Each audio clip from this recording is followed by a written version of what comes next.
Derivatives trading involves substantial risk of loss and is not suitable for all investors.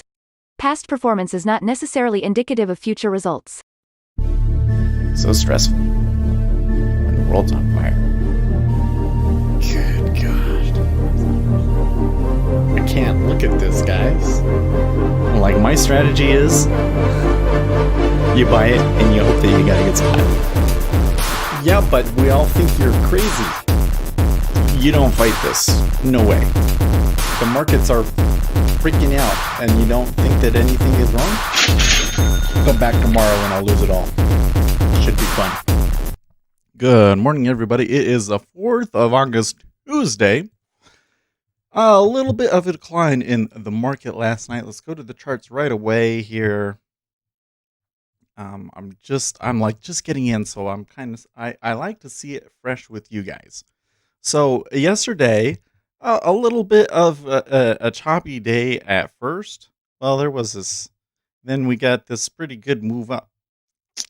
I'm going to say that happened before the market opened. You can see there, though, that we did get like some PMI numbers that were okay. Market ultimately moved higher, which was kind of a little bit weird for the Monday because we're not going to get stimulus. Okay. Overnight, Asian session doing okay. And it kind of seems when we got more into the London session is when we came down. And a lot of that might just be some local weaknesses in the overseas markets. But then around that time, I'm also seeing a story from Market Watch saying odds are as high as 35% that the next coronavirus aid package won't come until September. I'm honestly of the opinion at this point that there's a chance, a non-zero chance, that we just don't pass one. I digress. Treasuries a little bit higher, back up to their highs once again. Gold, you can see gold just kind of a little bit sideways. Oil still somewhat weak, but a move up yesterday on some inventory reports, I believe. Actually, I don't know that. I don't remember why oil was up. I should know, but I don't remember. And then the euro, the dollar, being on a little bit of a tear. Not a little bit of a tear. So somewhat of a reversal. Somewhat of a significant reversal yesterday. But today, it not really following through it. Probably you can't see it as well on that daily chart as you can over here in the 60, where you can see we had a pretty strong move up, but ultimately we backed off of 93.5, and we're kind of back down towards like 93.25. Excuse me. So this dollar strength is something that we should keep an eye on, though, because that could really mess up the indexes. Okay. Now, when we come back, and I just want to point out the positioning here in the equities markets really quickly, you can see that on this move down, that sellers sold it the whole way and really moved down their cost basis. So it wasn't just a case of like we sold it down and now we're going to pop back up and stop these guys out. It's very much trend down. So we have, if for the first time in several weeks now, had a open where there is a possibility of continuation lower and something that can screw up the technical trends, because you got to remember that a lot of this market has been driven by retail traders, and they kind of need a setup to tell them maybe we can short. So that's kind of where we're at, but we are still like at the cost basis for the shorts, so we could try buying and seeing if we go up to 32.86, but I think I would much rather take a short today. It's just that 32.75 isn't a very good risk reward for the short. Now, treasuries are up, but again, not in a good spot for me to be doing anything. Maybe the treasuries could come back to 140.02 half. I don't know. We'll see. Vincenzo, speculator Seth, scandal free since 2018. Okay. I mean, we haven't had a real scandal. I wouldn't say that we're not drama free. There's always been drama, really trivial drama, and we just kind of ignore it. But scandal free, sure.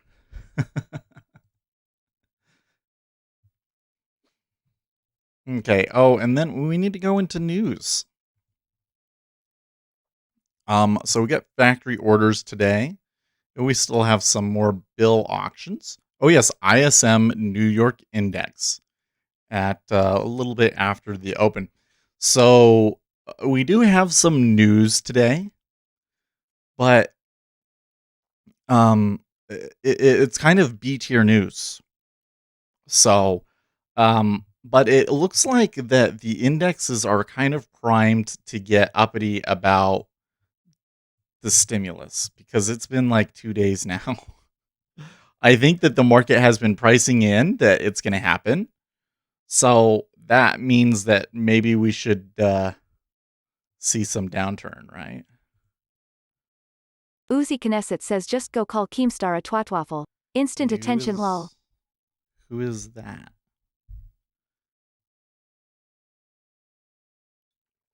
I don't think I know who that is.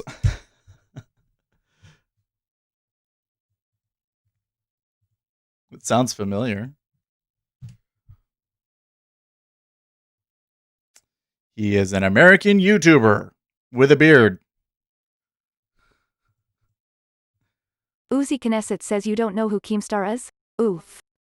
Uzi Knesset says drama alert. Lol. Well, let's see here on his. That's just showing his tweets. And one of his most recent tweets, honestly, there's so much negativity this year. Instead of trying to fight the universe, just go with the flow and call someone ugly. Okay. This guy is drama. Wow. That's bad. Oh, he is the creator of Drama Alert. Yeah, not interested. Not interested. The NFL has a plan to avoid the kind of coronavirus driven game cancellations that have plagued the start of Major League Baseball. I don't see how, but okay.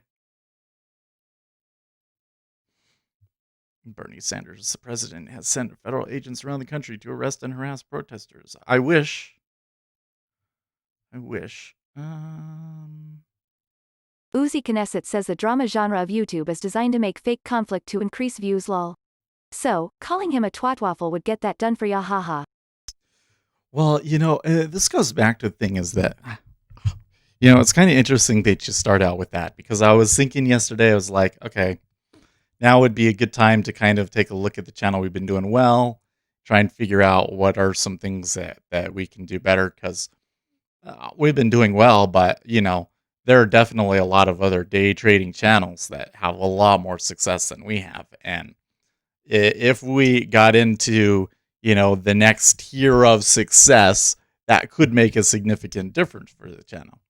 I really wanted to fund a new account at a different broker. But because we spent a ton of money on the news squawk, I think that I'm just going to have to put a little bit more into my AMP account, which I'm not super happy about.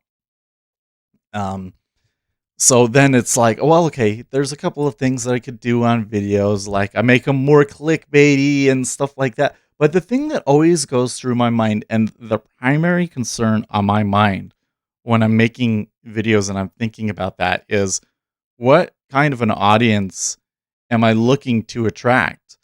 And if the audience that I attracted was the drama llamas or whatever it is, would that be would that really create the kind of community that we're trying to create here? Probably not, right? Because to me, like my primary goal is to be successful at trading futures. That's my primary goal, and my secondary goal is to create a solid community of successful people that have the same goal. So, I could go and I could make every Uzi video. Knesset says honestly, I'm kinda getting over having to make wire transfers to put money in my account. My only bank branch is a pain in the ass drive and I have to physically go there and use a penta. Uzi Knesset says put money in my account and it's annoying. I usually send AMP a check and it takes forever to get there. Remember the last time around that it wasn't put in correctly and it took too long to get there? I need to, I'll put in a few Vincenzo hundred C here. says bank wire annoy me too. I don't like paying for the bank wire. It's annoying.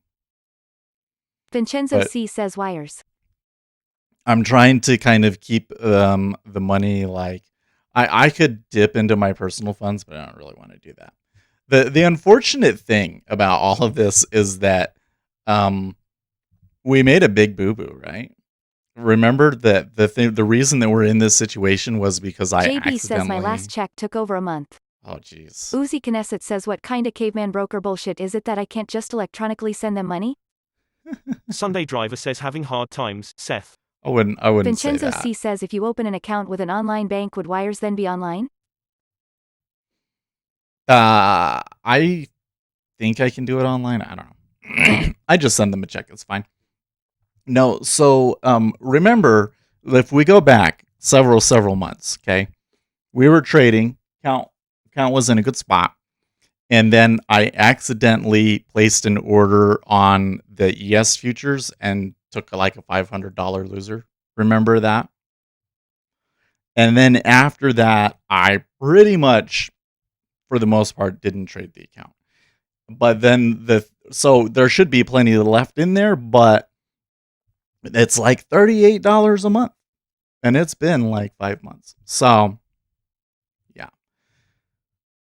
So it's time that we put more money in there. It's okay. Now I could dip into personal funds, but I really don't want to do that. Just because I think that a business should be self-sustaining and we have some money to do that.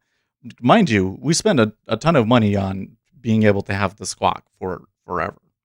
So, and I think I did the right thing there, and it was an opportunity, and I took it. So we just kind of have to deal with it. But that means that I won't be able to really like size up or do anything too crazy for a while. So it would just be like that. So what if your machine? No. Anyways, but the thing is it's not like I would be able to trade it and things like that. It's just I wouldn't have enough to meet the minimum to go and start at a different brokerage, which is kind of what I've been thinking I want to do. So that's kind of why I'm disappointed about it. Anyways, but that's not the point. Okay, we'll be fine. I don't need your sympathy. It's fine. Quite frankly, one of the things is that I feel like that the government has just been giving us too much money, and I have a boatload of cash saved up. Like I really it makes me uneasy the amount of money that me and my wife have been able to save up, but that money is not for betting with. That there are some important things for the family that I'm going to do with that money. So I digress. I think about it with the YouTube. I could come in and I could make every day that I do well.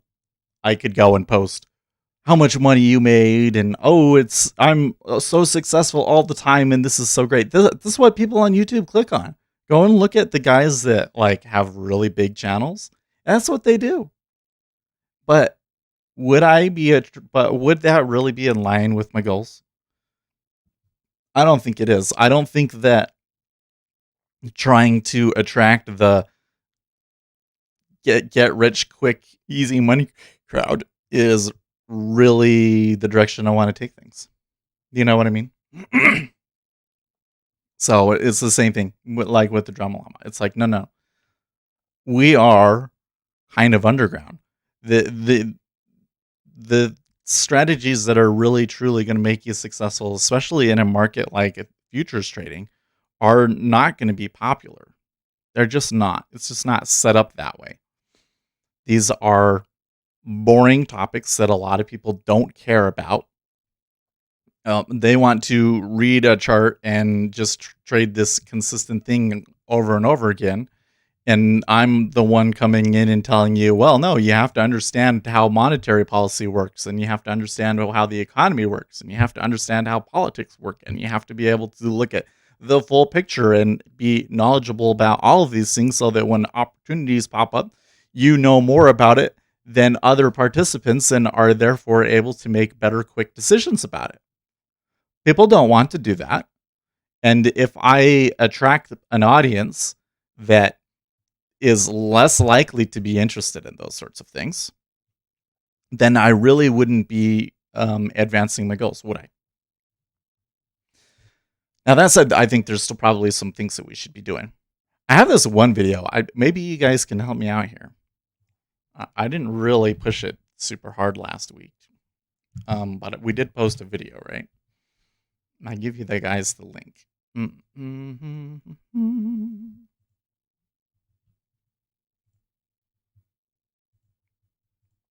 So here's the video, and it's about scalping fast markets is what I called it.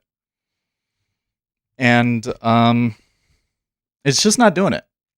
I don't think that I picked a good title for it, and I don't think that I picked a good thumbnail for it.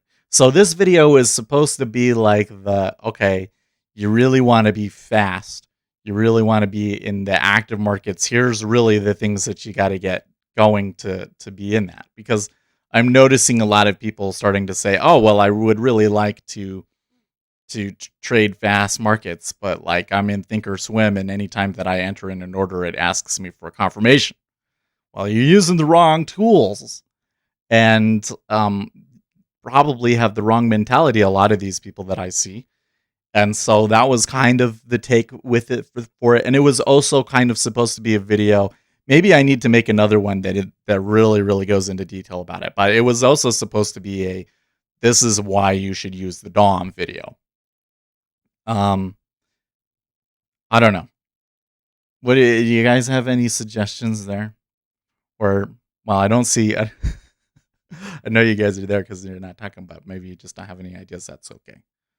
But if you have some thoughts about like what would be a better title for that video, or how we can fix up the thumbnail, I think that would be one good thing, because I think that should be an important video. But I just don't know how to, you know, get the target audience, because kind of one of the things that we're dealing with here is that we have something that's very niche and it shouldn't be popular, but how do you reach that group of people that will be interested? That's the challenge, right? So that's kind of where we're going. I want to make some content that is a little bit more freeform. Like, I have a lot of information dense content. I think that we need to make some content that's a little bit more fun. I have one that I really think I don't know if it'll be super successful necessarily. I have a good idea for a title that I think will be successful, but I think I need a few things to kind of, because I'm not going to be able to just film this one just sitting at my chair. So I think I need to go and get a microphone for the camera and those. So that's one of the big thoughts that I have going through my head today. I also, we've been sitting on these indicators, and you guys have been asking and asking for these indicators, and I think that I should, you might make those available. So a little bit more work to go on those to be able to make like the histograms available, but that's another thing that probably we should do, and have a website. Probably should make a website. Oh, I was just thinking about those sorts of things because, like, honestly, and I know it's dumb to talk about because it almost makes it sound like, oh, I'm not doing so well. But really, it's kind of more like I feel like I've been doing amazing, but I also feel like it's time to go to the next level, and that maybe there's some things that I'm doing that are holding me back from the next level. So how can I step up to the next level without,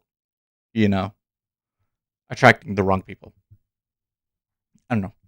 Probably one thing is I think I should make more videos that are about current events. That's one thing that I think we can do. Something that we did early on that I had a lot of success with that I think that I should be giving more attention to.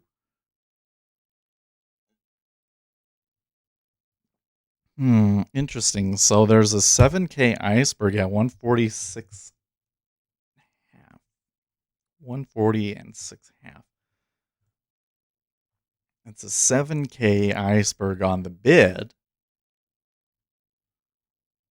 I would assume that perhaps the seller is bailing there, and that's why he's buying so many contracts. So he doesn't want to be stuck. But it also looks like a pretty solid level break, except for that they're already kind of pushing the line here. I don't know if this is really a spot where I would want to go long. So let's let them work it out, and maybe we will take a reversal here. Bum, bum, bum. Treasuries extend gains. 10-year yield falls 2.523. Tweets zero hedge 2 minutes ago. Mm-hmm.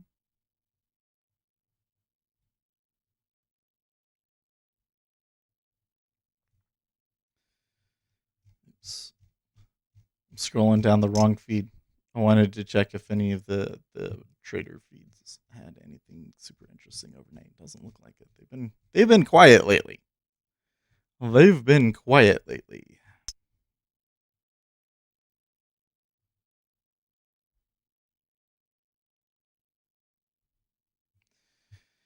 What's this? A new suite of Google Career Certificates will help Americans get qualifications in high-paying, high-growth job fields, no college degree required. In our own hiring, we will now treat these new career certificates as the equivalent of a 4-year degree for related roles. Ew. Yeah, let's investigate that later. So, another thing that I think I want to do, I don't know, man. I just feel argumentative. Do you get that sense from the streams? I don't know. I feel like that the ADHD medications kind of make me a little overly analytical, and it does suck a little bit of like the spontaneous joy out of your life, and I feel like that I replace it with being an asshole. Like just going around the internet and arguing with people. And I really want to argue with people. You know what I want to argue about, though?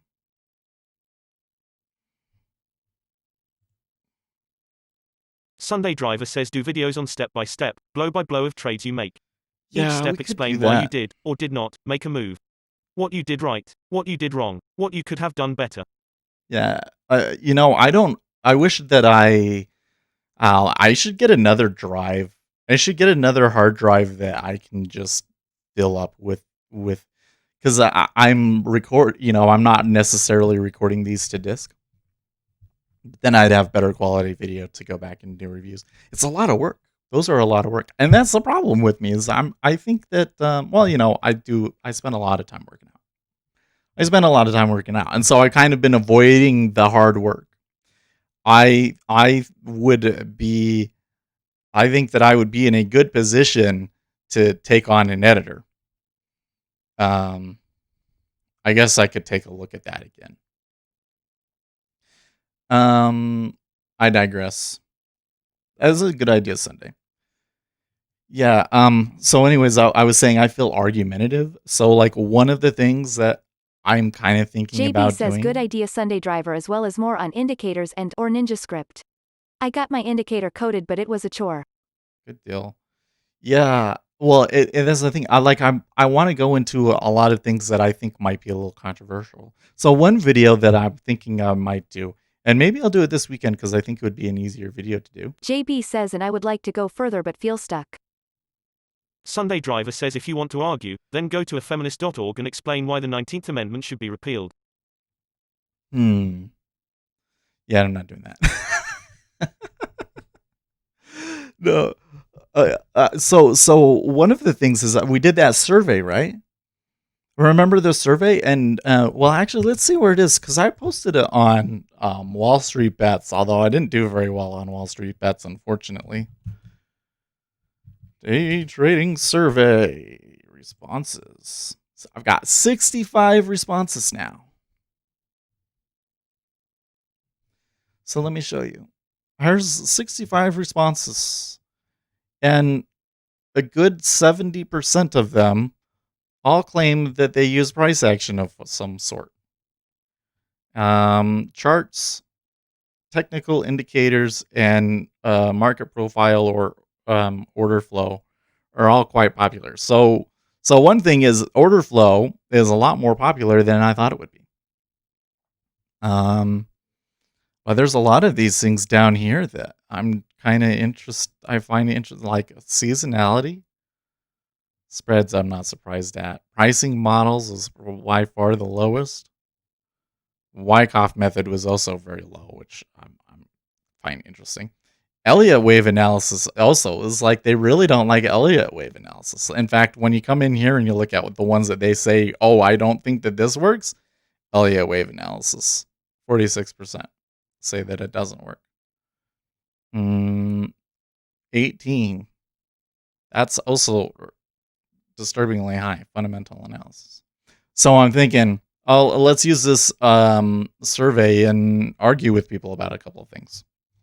I don't think that price action really works. Let's make a couple of videos proving that price action doesn't work. Piss people off, frankly. Like, go in, I don't think the price action works. Here's a video. Piss people off. Make them argue. They'll argue in the comments till they're blue in the face. It'd be great. Maybe. And I do want to make a video about indicators. I was thinking about it, but then I was like, a lot of the indicators that I have, I'm not sure Uzi Knesset are says now publicly you're taking available. the Keemstar route. Lol. Tongue out. Yeah, right. I should go. Where's the Ninja Trader? Uzi Knesset says make people mad. Get more views, haha. And I did do that. I used to do that with politics. And I was actually would get a lot of views, but it didn't grow the channel. Is a problem. It wouldn't increase subscribers. That I tell you, the video that I've done that did the most to grow the channel was the video about computer hardware. So, isn't that interesting?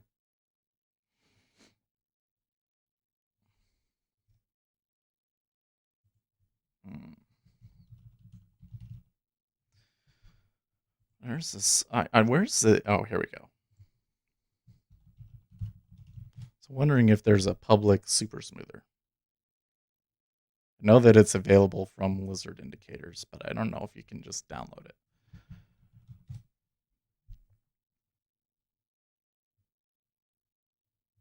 I have a version of it, but it's kind of adapted from somewhere else, I believe.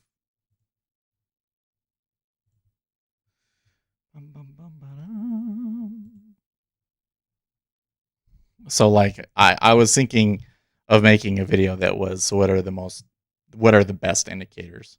And of course the video would have to start out with indicators aren't predictive, but here are some things that I found useful and why. But it also sounds like from what JB was saying, he wants to take it deeper, which is interesting. So tell me, JB, what exactly is it that you want to do that you think you're not sure how to do? Is it that you want to start coding something that is not a traditional indicator and would require using drawing routines? Is it that I are just not sure what kind of math and analysis statistics you could use to build it up? We want it to be more order flow based. I think that we need to take our inventory thing and make it a heat map. What do you think about that, Uzi? Say, how there's a profile underneath. JB says I have a very simple indicator with automation, but I would like to test some theories on Yeah, stocks, okay. targets, etc. That is on the list. I should do that this weekend. I really should be doing that one. In fact, tonight, okay, where's my list? On my phone. I as part of this, I kind of need to go back through all of my strategies that I've ever made and backtest them all and see which ones maybe I want to show you guys and talk about how to backtest things. Okay.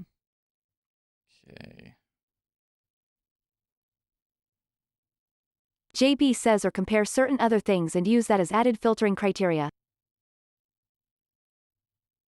Michael Strategy XC says video why would be don't an you guys important use one. quant platforms? So I've never really looked into that. To me, the question is, what would this platform allow me to do that I can't do in NinjaTrader?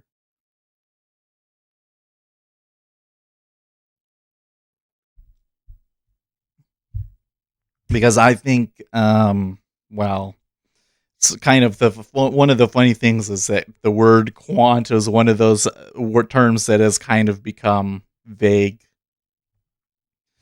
Kind of a lot of people just make it mean what they want it to mean. So I put a lot of those in my what. So if I started making videos about price action, I probably would get a lot of attention. I think I need to make one about price action. The problem that I have about price action is Michael XC like, says what I is just it? mean platforms specifically meant for algos. Oh, sure. Well, you can do that in NinjaTrader. So, like honestly, the backtesting facilities and everything in NinjaTrader is starting to get incredibly advanced. I can only imagine what they might have if they ever make a NinjaTrader 9. If they made a NinjaTrader 9, I think that's where the focus would be. It would be on the backtesting and the tools that you use to generate the to generate JB says, strategies. for example, I have a stop and target set up in ticks. But I'm wondering if I adjusted say on ATR over time, would I either increase profits or more importantly reduce losses? Yeah, no, we'll do that. I will absolutely include that in Michael the strategy XC video. says haha NinjaTrader 9. If they started today, it'd come out in 10 years. You know their development speed. Sunday Driver says have a regular video on Monday. Pick an intelligent, highly speculative trade, and place a lot of money on it.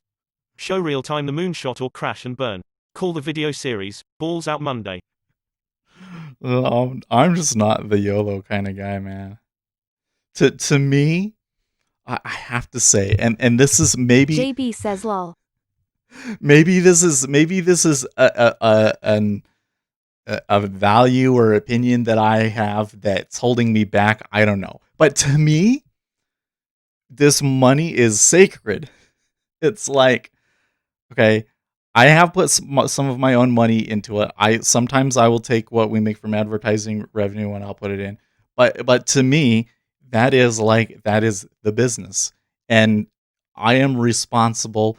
I don't think of it as my money. I think of it as our money, the community, and that I need to put it into the place where it's going to be the most effective, and it's going to grow our community. It's going to help you guys out the most. And so to me, to just YOLO it away on a low percentage trade or something like that is just heresy to me. You know what I mean? Vincenzo C says I don't think you need anything outrageous, just show entries and exits and cash results. Well, we do that. That's one of the things that we should be better at. Oh, we should go and find it from yesterday.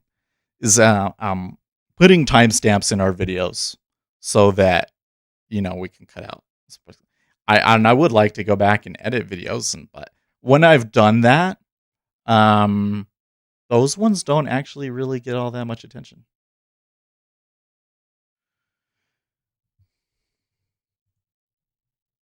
JB says I also need to play more with Ninja back trading. TradeStation is where I am coming from and its back testing never matches my real-time results. Yes. Okay, so there are a couple of pitfalls with your backtesting in NinjaTrader where you can run into issues with this.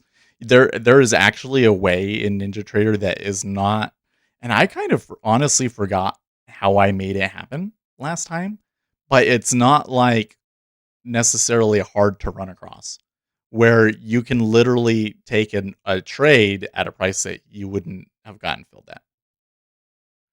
Like you can come in and you can say, I want to take the low of this bar, and it will fill you at the low of the bar, even though there's no way that you would have gotten it. And yeah, we'll make a video about strategies, because not only will I show you the basics of how to get a strategy and some of the things that you really want to do to make it so that they're flexible, but also um, some common techniques that I think are really useful that you might not think about at first, but I think should be in your toolbox. Um, kind of along those lines. So we'll do that. I'll get all that. I need to spend more time going back through my old strategies and finding which ones I can show you. I've had problems with the ones that use tick replay and they weren't running. So I take that. Those are kind of a lot of where I need to do some work. I'd rather a backtest take longer to compute if it gets more accurate results. Yes. So one of the things is that there's a setting in NinjaTrader 8, which is like your fill. I'll show you. Just try this one for now, because I don't know if I'll be able to even do it this week, to be honest. Just because it might require a little bit more preparation than that. But when you are in the strategy analyzer,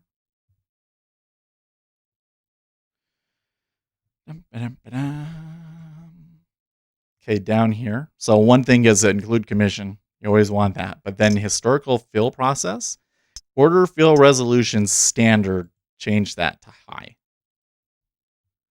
And then you can even use a tick chart if you want. High tick. And that will give you a much better backtest. And then the next tip that I give you on that is don't use the enter long, enter short. Specifically set where your order and the price that you want it to go in at, just like you would as your day trading, enter in a limit order at a specific price. And if you do those things, that will make your backtested results more reliable. So those are two things. But I need to get into other things. Like one of the things is one of the techniques, for instance, is you want to create like triggers. So like one thing that you want to do is say condition A happens, and then you wait for condition B, and then you get in. So how do you do that? Or you wait a certain number of bars to do something. These are some strategies that I think people don't initially think about, but are actually really effective. Yeah. Who would make that video?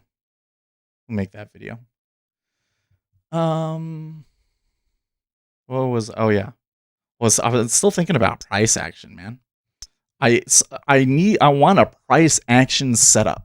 I was asking people on the Facebook, one of the popular Facebook groups, and the only suggestion that I got was a setup where it basically retraces half of the bar.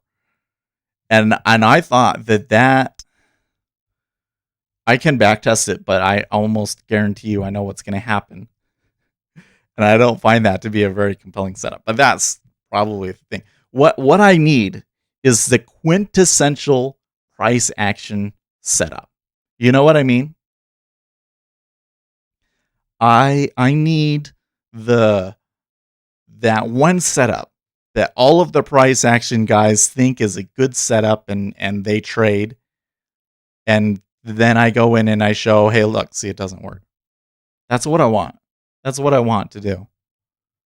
And I want it to be price action doesn't work. That's what I want the title of the video to be.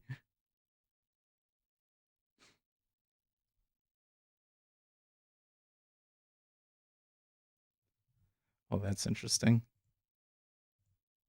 Michael XC says I was watching a good video of a young Chinese American guy who price action trades S. He calls the setups 95%. But I'm not sure if he's still trading since the volatility started. Michael XC says he trades double-legged pullbacks. That's interesting. Michael XC says I think his name is Michael Chin. So I tell you, another thing that I'm finding incredibly frustrating right now is that so many traders are trading with these super wide stops. So they think that their indicator or whatever it is has like a really good edge, when really the reason why they're winning is because their stop is so large. And so because of that, it's really hard to show them data that shows that it doesn't work, right? Because they don't realize that the strategy is taking a high win rate from taking on excessive risk. That's almost entirely responsible for their performance.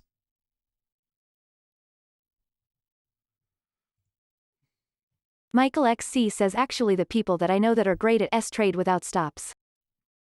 I just, I've seen the market trade 20 handles in an instant in the past year. And I just can't imagine the people don't have a stop. But it's not just that. It's like, man, there's this guy. Oh my gosh. So I went into this on Futures IO with somebody. I've actually had this argument probably 3 or 4 different times now. I'm kind of wondering if I've ended up arguing with the same guy twice or something like that. Because from our survey results, there's not a whole lot of guys out there trading like this, but they are there. Hold on.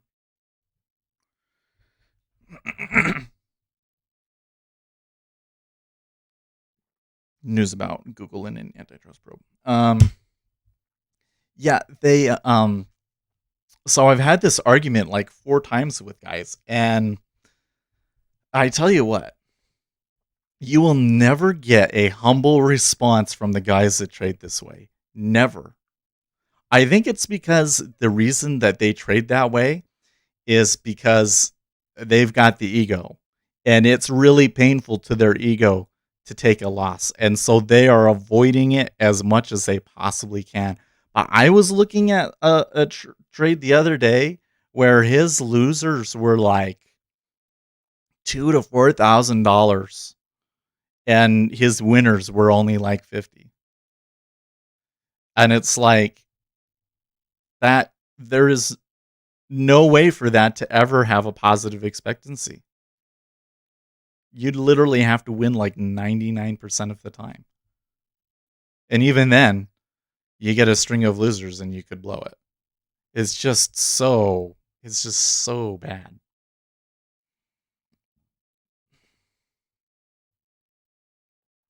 Maybe. Michael XC says yeah, but I'm talking about people who generate income every day from S. I simply cannot recommend it, guys. If your average loser is larger than your average winner, then there's probably something wrong with your strategy. Now, don't get me wrong. There are situations where it could make sense, okay? Like these algorithms, these market-making algorithms that are taking on thousands of contracts at every price and are basically trading every price, they can do that, okay? They have a certain amount of risk that they're allowed to take on, and they can just take it on and on and on until they hit that spot. And they don't really have a stop in the same way that we think of a stop, but they still do have a stop because they know at which point they're taking on more risk than they want to take on. And in a situation like that, they can have a what is it like a win almost all of the time, and then when they do lose, they take a big loser. But because they have such a large account and so many resources, that makes sense. And you have a whole company behind that developing something and so forth. But for a retail trader, it is just a bad idea. And I think that the primary thing that I don't like about it is that you don't really understand your performance, because so much of your performance is due to taking on excessive risk. And so how do you sit down and say, "Oh, I'm taking them too early, or I'm taking them too late, or shouldn't have put that one in, and this and this and that," when the majority of the time you're winning because you took on excessive risk? So I do not recommend it for day trading. If you want your average take profit greater than your average stop loss, you should be. Well, I don't agree with that. I mean, my average winner is twice my average loser, and last week I was hitting 60%. Probably though, I think if you want to scalp, if you really want to like scalp, um, probably you should be looking equal risk reward, 70% win rate, right? And then the next step from that would be like 1.5 times reward, or 1.5 times risk, or whatever. And that's how you. Nicholas, thank you so much. That is, that a new name, and you come in and donate. I appreciate it. Read that in there. That'll go into the little bar down at the bottom. That's pretty cool, dude. Thanks. Live Action says instead of wide stop, think of finding situations risking a tick. Dot may improve your bottom line. Yeah, I mean, if you're risking, and that's where it like really bothers me in there. It's like this one person. Like I said, there is a situation where you might want to do a strategy where you take a lot of small trades with putting on a lot of risk, because you can afford to put on a lot of risk for sure.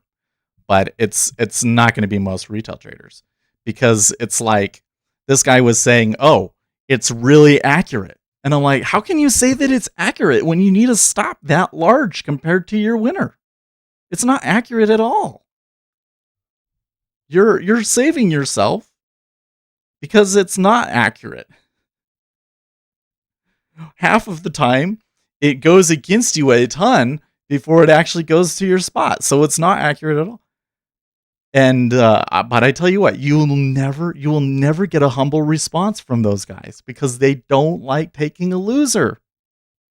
You would, like a humble reply to that, I would think. Not that I'm a humble person, okay? Because I'm very clearly I'm not, right? But I would think that a humble response to that would be, well, this probably isn't right for everyone, and I understand why there are some things about it that you don't like, but this is the way that I've been trading. But it's never like that. It's always like, well, just because you don't understand it doesn't mean that I'm not still a genius. So stupid. It's so crazy. And we're going to make a video about that too. Because the result is that you're seeing a lot of new traders coming in and doing things that are incredibly risky, and they really don't realize how risky what they're doing is. So I want to make a video about that too. But the one that I really want to make, the one that excites me, the one that like I'm constantly playing through in my head, like what would this video look like and what do I want to say in it, is the biggest lie in day trading. We've talked about it before, right? The biggest lie in day trading is that you can find success, that the way to success in day trading is by following other people. That's the biggest lie in day trading. And I want to make you know, I kind of want to make fun of other people, to be honest. And but I want to make like you'd see like these advertisements that come on usually before you watch my videos, right? I want to make fun of those. So that means that I think I need to go outside, get by the car or whatever it is. Go and find a really nice car. Let find somebody that will let me borrow a really nice car. You know what I mean?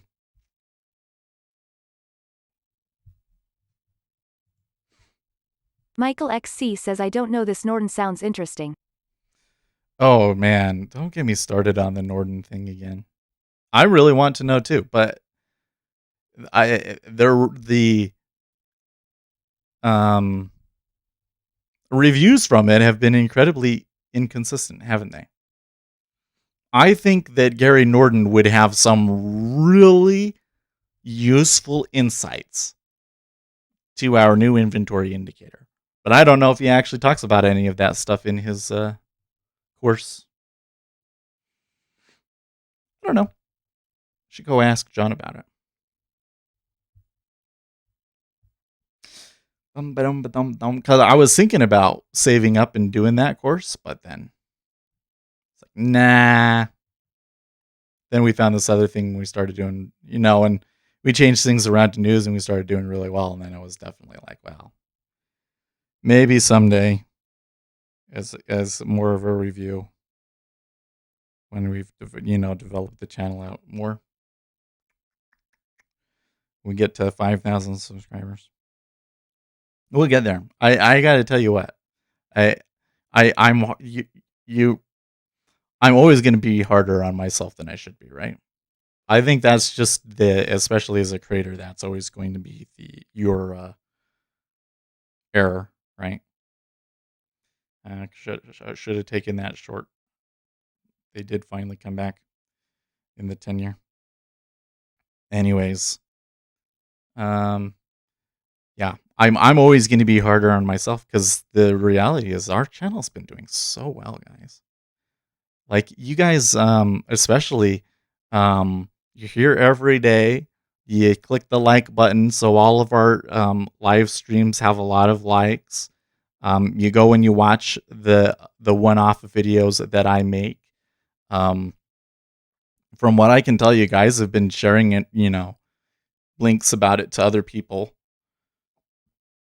I've seen some people like link the channel on Reddit and forums mentioning the channel and things like that. Like you guys have just been doing so much to help the channel out. We've been doing really, really well.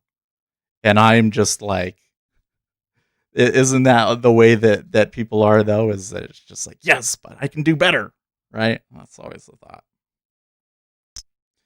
We can keep on this path. We're in a good spot for the channel. And frankly, again, I have to think about it's going to be more important for us. How do we keep the community good and keep attracting the right kind of people more so than making the channel popular, right?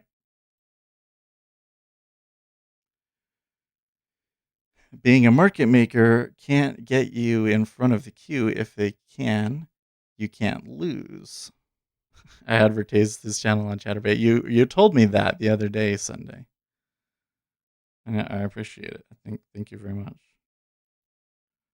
I'm sure that the way that you advertise it probably wouldn't be the way that, the words that I would use, but that's okay.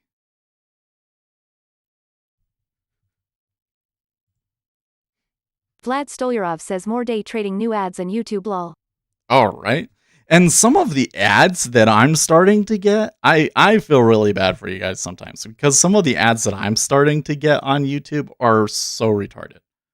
Like, honestly, so dumb. It's like, do people actually fall for this crap? It's always like if you like sitting in front of the computer and spending all day trading, then this course is not for you. It's always, this is so easy and all you have to do is just buy my course and do exactly what I tell you and you will make money. It's such a crock of shit. Or, oh, it's so easy. I'm showing my kids how to do it. If you're, no, you're full of crap. You're lying. You're stupid if you're really letting your kids do that. Okay.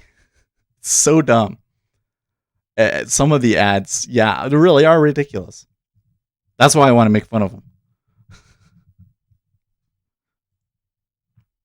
RJ Wheels says I like the ones from hotel rooms in exotic countries.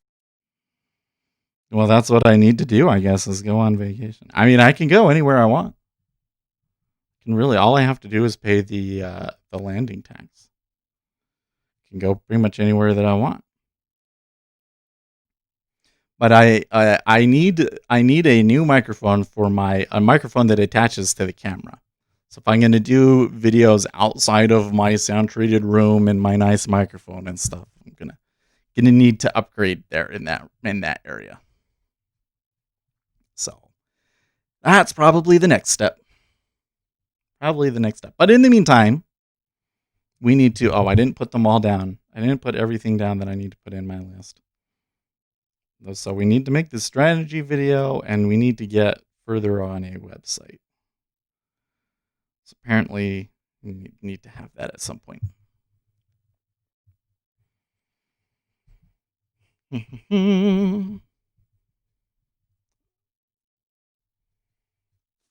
And we should make more concentrated videos on current events that are more market. I used to make it about current events that were politics. Now we need to do it more about finance stuff. Like I could have made a video about people getting kicked out of their apartments. That's happening, right?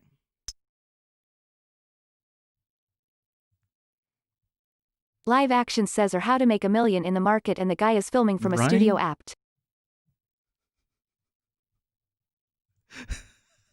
Octavius C says the stripper pole knowledge on this stream should be made into a video. Well, that's where I'm like, I wish I was recording. I wish I was recording every day, but I don't do that. Or I was using the buffer.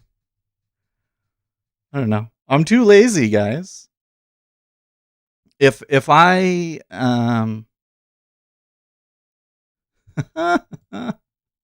Live Action says one guy does a live trading room from his treehouse.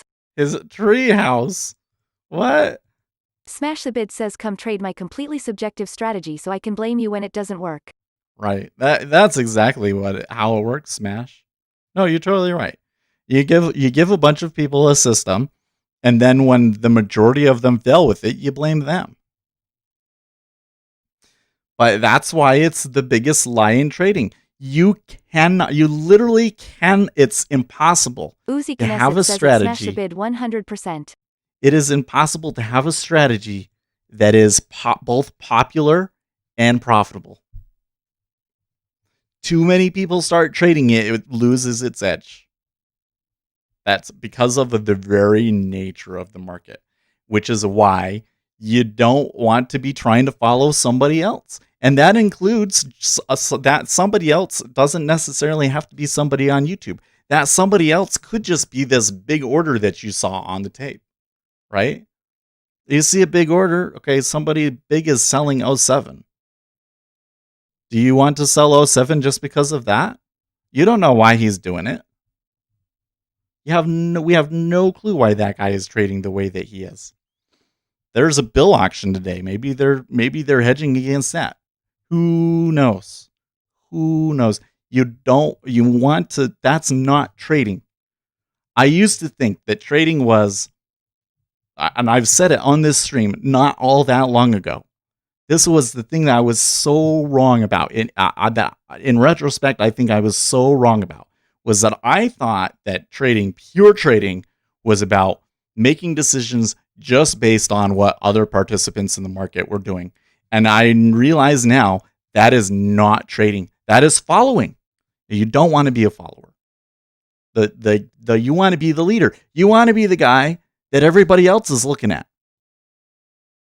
You want to be the one that's in first, the one that understands things. That's trading. That trading is understanding the situation and making your own decisions, regardless of what everybody else is doing. That's trading. Sunday Driver says I used to get my trading strategies from guys on Yahoo Financial message boards. Man, there's so much stuff on Reddit that it's like, oof. Sunday Driver says have a trading show that explains how to go off the system and make a fortune tax-free. Gary Rich says well then stop trading. Pack it in and shut this channel down. It's over, this microwave popcorn experiment is burnt. And that's the whole thing. I don't want you to follow me. I want you to take the knowledge that you learn from here and then go out and create your own edges. And that's why the knowledge here is about giving you skills that you like, being able to backtest. Knowing how to backtest, that's a skill that you can turn into an edge. Because even though I don't really think that systematic trading really works, it will help you understand why strategies work and don't work. And that is going to help you create your own edge down the line. That's why I like to talk about the news or the current events, because you might not be able to make that decision for yourself right now, but you will remember it. And next time something happens, you won't need me because you will understand the dynamics. You will understand the way that the market works because you learned it here from that. And that's something that you just pick up day after day watching, right? And it's not hey, just do this one strategy and it's really simple. And if you just follow me, or I'll give you a list of stocks to get into today and you just go in and buy them because they're all gappers. Just go buy them on the open and you make money. No, I want you to understand what you're doing. I want you guys to be real traders. And I can't do that for you. I can give you education, but I can't just magically make it happen. And most of you, it's not going to happen because it's really, really hard. It's really, really hard. Well, Gary says I'm only here for the entertainment. Well, that's another point, right? Because the whole thing is like we have to have a reason to be here. So there's the knowledge sharing, but then ultimately it's more about the community, right? That trading alone really sucks. But I could go and I could create just purely entertaining content, and then we wouldn't attract the kind of people that we want. So we have to keep the knowledge too, right?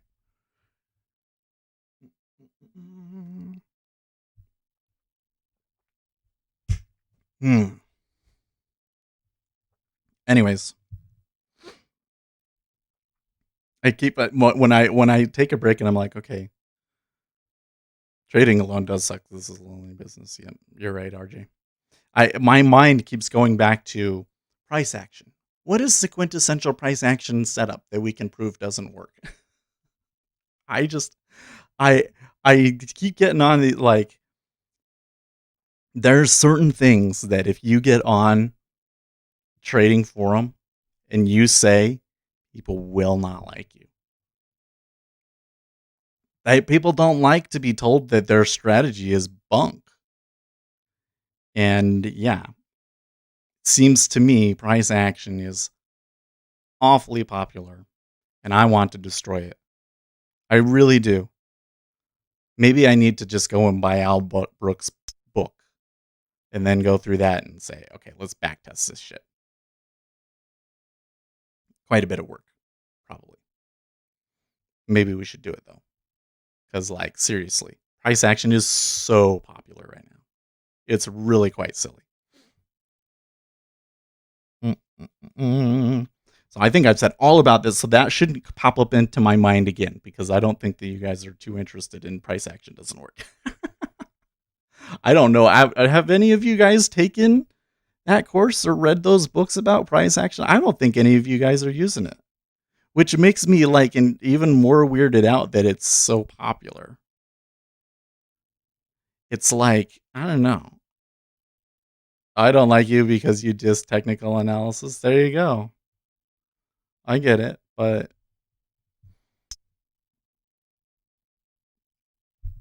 I still through all of my back testing, I've never found a strategy that I thought was effective enough that I would want to just let the robot trade it.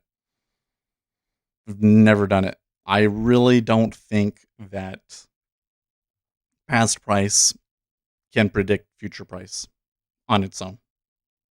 Doesn't mean that technical analysis doesn't have a place or that it's like quote unquote useless. But okay, so we've got the E-mini open coming up here. I really should have shorted up at what was it? 07.5, but I was yapping and I kind of missed it. And I don't know if I really wanted to short that one anyways.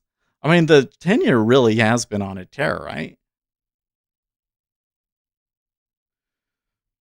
Mm-mm-mm.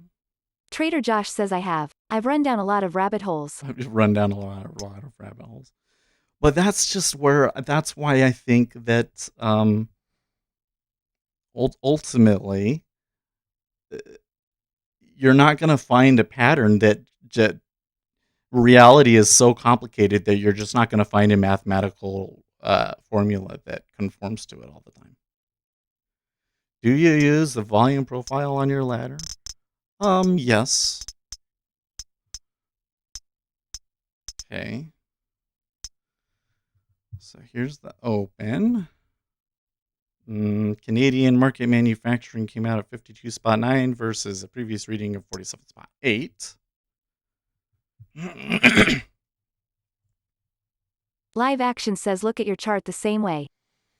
Well, so, but like here again, I definitely will take note that, for instance, today there was a lot of volume at 07 and 06.5, and now we're below it. Now, do I believe that that means that we're likely to continue down? I don't. All it means is that there's been a lot of interest there. That's useful. That's useful information because I know that if there's been a lot of trade there before, that there's a good chance that there will be a lot of trade there again, especially if it was recently. But it doesn't have any predictive quality for me in terms of like where is it going to go from here. And it's the same thing with the price pattern. Is like it's useful for me to know that we made a higher high or a higher low, but I don't think that it actually effectively predicts if we're going to move up or move down. Everything that all of the analysis that I backtesting that I've done says that it doesn't work like that. That the majority of technical signals are basically just self-fulfilling prophecies. The reason that price action traders think that it works so well is because there's so many people out there trading them, and when they happen, they think that something happens. But in reality, most of them end up losing money still because you don't get in fast enough. So you end up chasing it. And so they all just think, oh, I'm just not trading it very well. When the reality is that they're just in something that's too popular.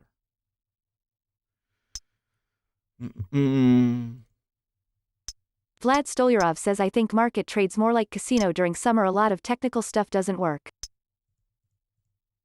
Vlad Stolyarov says you get extremely overbought conditions like in AAPL just because FOMO.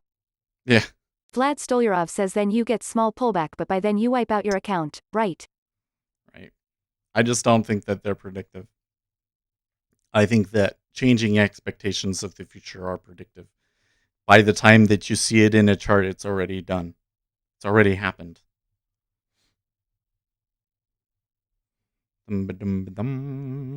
Well, 10-year is not as far as the 5 and 30, which is curious. 5 and 30 are both coming to their cost basis for the buyers, but the 10-year is not there yet. Cumulative delta is very much like there was a big move up and now it's all coming out on the way down. I also see that on the way down here that the longs are significantly cutting out. Oh, okay. But now that we're coming down, longs are picking up some more. But there are more shorts, and the shorts appear to be consistent still. So, okay.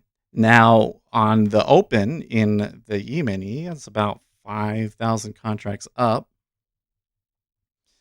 and a solid 5 points up to the buy side cost basis, actually. So this is actually a spot where if we really were negative on the day, I'm not so sure that I am, though. I don't know how I feel about this. Here would be an okay spot. Maybe I would want to see a further stop run higher first, but this is maybe a spot that you could think about going short. But there's not really a whole lot of fundamental information for us to trade. You know what I mean? Vlad Stolyarov says BA is up a lot. So let's just come back over here. Major indices are opening Gary near Rich says unchanged the levels. 10-year sucks for trading. It sucks big time. Oh, I love the 10-year. Get out of here. Gary's just trying to troll me now. Last week we got some good trades in the 10-year, didn't we? Today I'm just a little unsure about it. But the problem is that I'm seeing them like inversely correlated. So it's like, oh, okay. The 10-year is in a spot where maybe I could finally buy it. Well, the E-mini is in a spot where maybe I could potentially sell it. But then will these both just continue through, or will this one continue and this one bounce? Like it seems a little too simple, doesn't it? We really don't have any reason to believe that it's going to do anything. Because I just don't see, I mean, what would be the fundamental that we trade off of? That a deal's not coming? I don't know. If we haven't had anything happen directly to tell us that the stimulus is or is not coming, or is any more likely to be coming. Live Action So why says at should I Gary take a Rich trade? lol have to agree read this could last a while.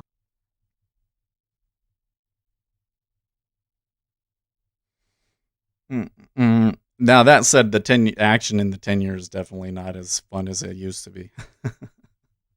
It's picking back up, but it's definitely not what it was.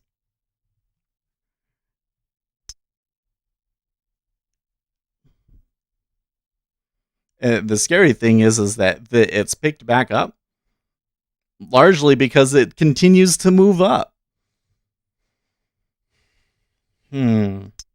You kind of have to wonder at some point if the Federal Reserve really does have to go. Like, is there a point where they would have no other choice but to go for negative rates?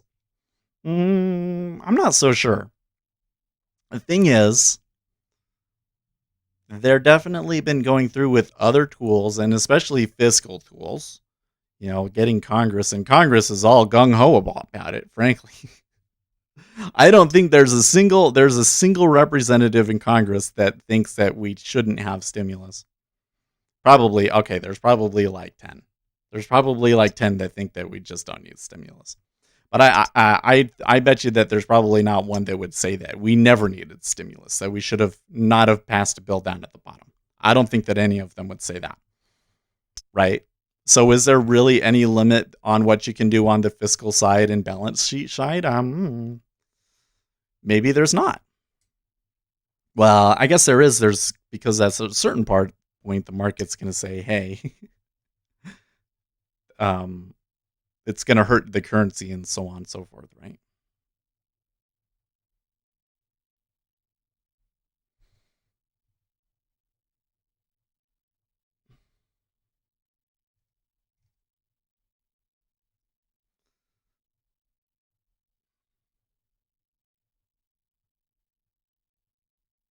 Hmm.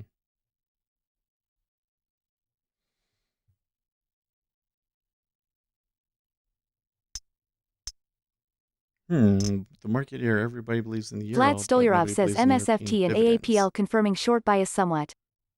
Okay. Well, the treasuries did tick back up there.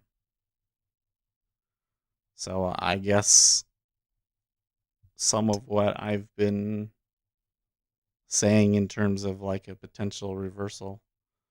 Like what my gut feeling was correct, but I still don't think I see any reason for me to trade it. Well, one of the issues that I have here is, okay, so that was a pretty solid up move that's coming back out. That has ended up being 8 points down. We get to 32.75 and then it's a 10 point. But it was very Gary sharp Rich up says the and very 10-year sharp sucks back. because it's pinned and stuck in a very tight range. You can't make real money on 5 basis point moves. Well, I don't know about that.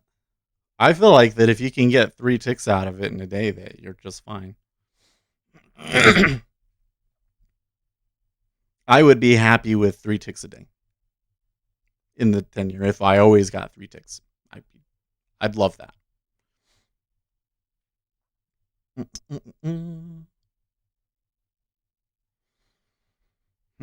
Okay, so they're trying to bounce back up now, right? See, it looks really random. Well, now I can watch the 10-year because now I might get some idea here. Vlad Stolyarov says now I want to see strength. RJ Wheels says then compound your orders. Another guru truck. RJ Wheels says trick. Vlad Stolyarov says if the bulls are alive. Beijing won't allow Trump to steal TikTok in smash and grab deal, says Zero Hedge. Kevin Wimmer says well if you trade bigger size. Like for instance I hate the FESX, but if you trade it like the Axia guys with 100 lots, it's good money. And no problem getting filled with that size. Live Action says 3 ticks with 20 lot on ZB is okay. You know what? To me, the amount of money that it ends up being isn't really. Vlad Stolyarov says AMD parabolic. To me, it's more about trading it well, you know? Because if you can take 3 ticks out of it regularly every day, and then eventually one day is going to come where it just goes and goes and goes and goes and you make a ton. And that's when you make all your money, you know? Like, it doesn't have to be these huge moves all the time. Everybody wants to go and get into oil or the NASDAQ because those move the most and they think that those have the most market potential, but you're also taking on more risk with those because it can move just as far against you, right? But if you can trade it well and consistently, and you can look at it every day and say, I did good at trading this or I didn't do good at trading this. And it gives you that to me is the key thing for a good strategy. I tweeted about this yesterday, and it was because I was thinking about these guys that have these huge losers compared to their winners. How do you know if you're trading well at that point? I guess if your win rate that day was 60% instead of 80%, is that a big deal? It might just be random. Probably Gary Rich is says random. if you know how to trade price action first, you can trade any instrument. Yeah, you say so. Kevin Wimmer says Seth that is not true. I don't know how often I need to tell it to you. Right The now the E-mini E-mini is more volatile than oil most days. Well, Johan the Persson E-mini says when S shot up at the open, FESX and DAX didn't react at all. Is dollar strengthening compared to year today the major reason you think? The dollar is definitely strengthening. We're at 93.7 right now. No, you're right, Kevin, in that the oil is more volatile than ES. I wouldn't be trading ES if there wasn't micros. But I mean, compared to the 10-year treasury. Right? RJ Wheels says exactly, Gary. Price action transferable. What is a setup? Give me a Live setup. Action says oil often similar to market. I prefer something outside like ag market. I want the quintessential price action setup that you think works. What is the quintessential price action trade that you think works? That everybody would say that's price action. That's classic price action. And you think that it works. What is it? Because I want to prove it wrong. I'm going to do it. Let's do it. If we get one, we could. What the heck? I don't know if I really see edge in Sunday this market. Driver says for me dead today. cat bounce. I don't know if I really see opportunity for me today. So, like, we might as well program something, right? What would be the quintessential price action setup? Well, we could do this one that this guy was talking about.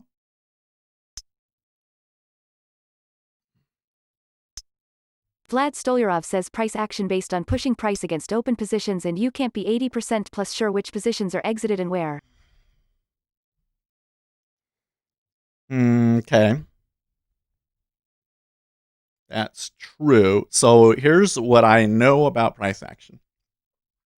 Because I've never taken Al Brooks' Vlad course, Stolyarov says I am betting against crowd.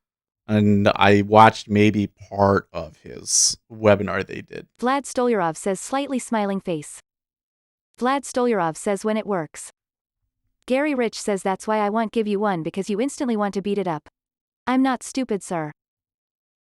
Whoa. That makes zero sense, Gary. If you were so confident in that strategy, then you would want to give it to me, because you would know that I'm going to go and backtest it and it'll make me look foolish because it'll work so well. That you're afraid that I'm going to ruin it is, I think that says something. Why would you be afraid of me ragging on it if it's really such a good trade? Because we're going to go into the backtester. We're going to backtest it. We're going to go in and we're going to look at where the entries that it's taking, and we're going to say, okay, it is correctly trading that signal, and then we'll see how well it does. Why would you be afraid of that? Vlad Stolyarov says right now I know crowd isn't losing. BC market is going up every day. You're totally right, Vlad. Vlad Stolyarov says they only lose on super gambling stocks like KODK that are pumps and dumps. Oh my gosh. Can you imagine? There are basically 120,000 people on Robinhood that are underwater on Kodak.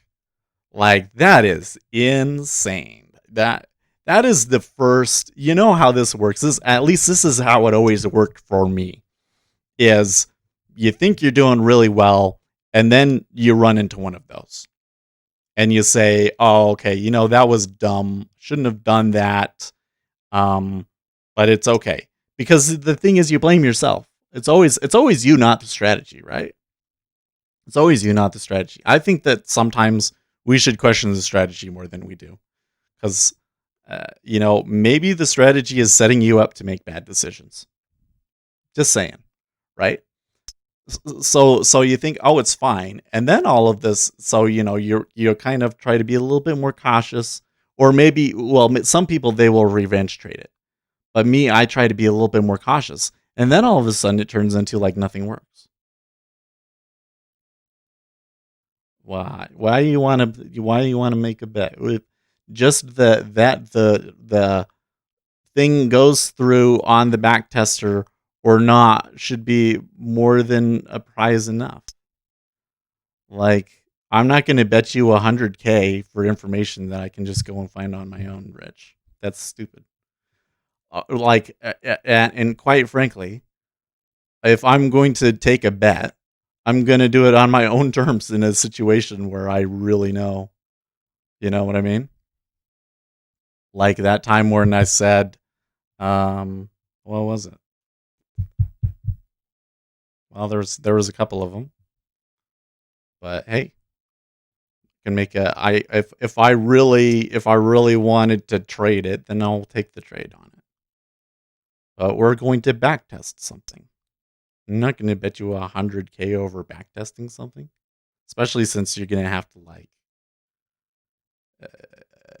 So here's how I see this one going. Yeah, it was just like, oh shit, here we go. Right. Here's how this one works.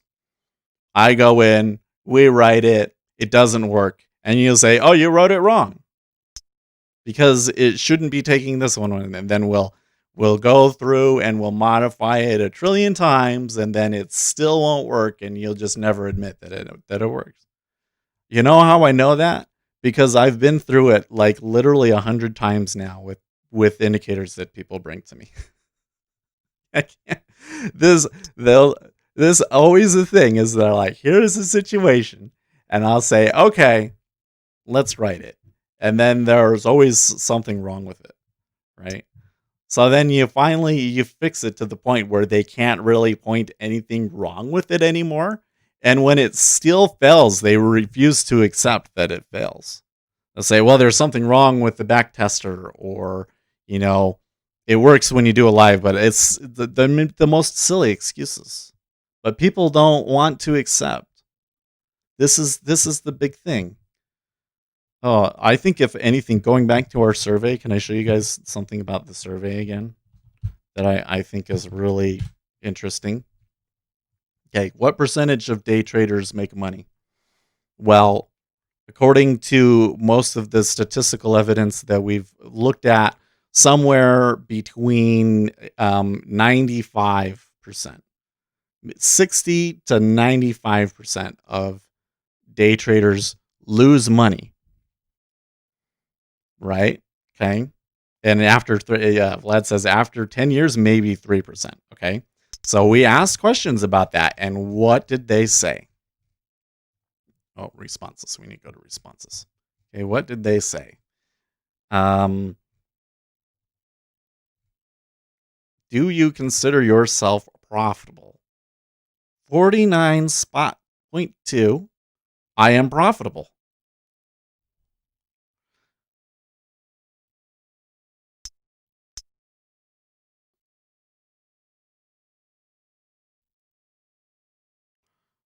$15, I am not profitable. 18, I mostly break even. So first of all, those 18, that really means I'm not profitable, but I don't want to call myself a loser. That's what that's where I put myself. That's where I used to put myself. I think that I'm doing really well right now. I think that I'd have to prove it on a different time of year first, but pretty happy with what we're doing so far. Okay. Estimate your net profits after commissions for the year. Okay. So 11, 12, 13, 14, 15, 16, 17. So 17 of them put in that they were losing. Okay. So that does not equal the same. In fact, well, of those that say that it was a 0, so 11 put in 0, but 18 said I mostly break even. Right? Put it out on Twitter. I did put it out on Twitter. Hey, if you have a group of people that you think that the survey hasn't been hit to, then go and tweet it out for me and get it to them. I don't have a lot of, so when we come in here, for instance, only 19 options traders. I would like to see that a little higher. I would like to see the equities because it's mostly futures guys. And a lot of them probably were from the Facebook group. But anyways, so the point is, in the survey, half of them say that they're making money, and we know from the statistics that that's not true. Right? So what does that tell you? Does it tell you that people are in denial?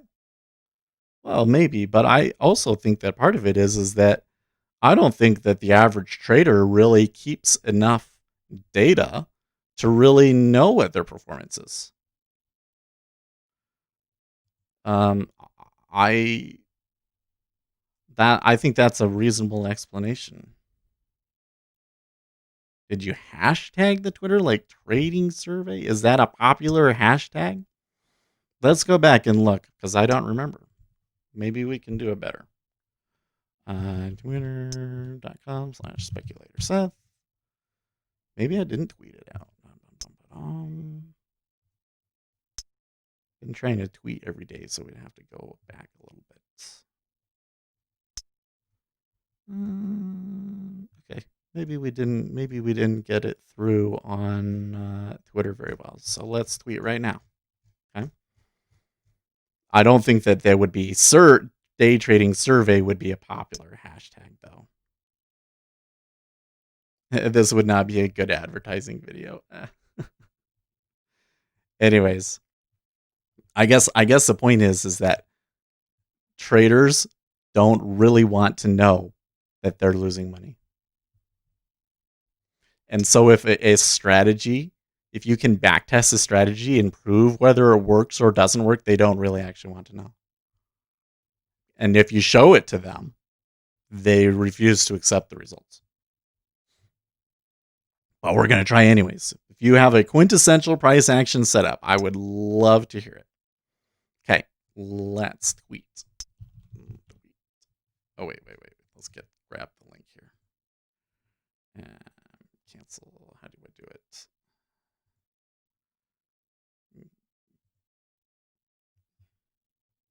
No, that's not what I want either.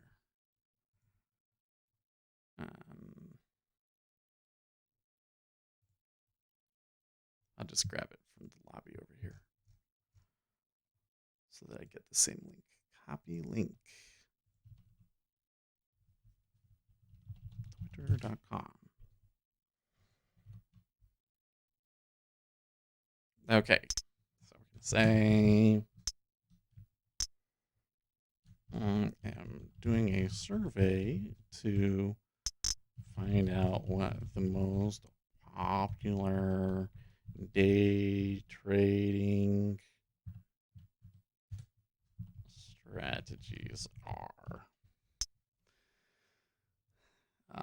So let's see. We could add stock market. It's going to be a popular one.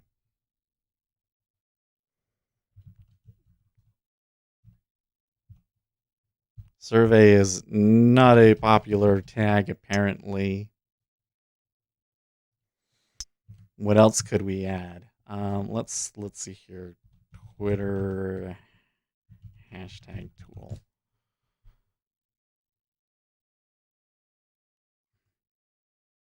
Hashtagify me.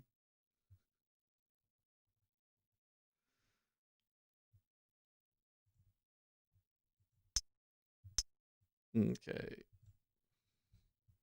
Day trading.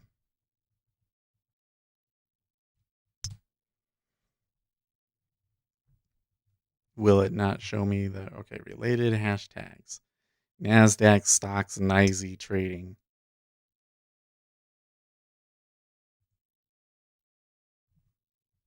Hashtag trading. Hashtag markets.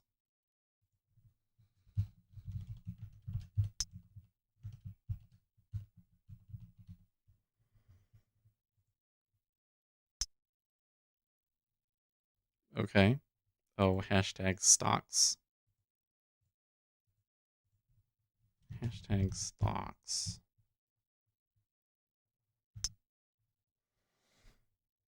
Should we add in hashtag Robinhood? Hashtag Robinhood. There you go. What do you think about that? Is there a tag that I am missing? I'll give you a minute. There's tags that you guys think we should add. And then I'm clicking tweets.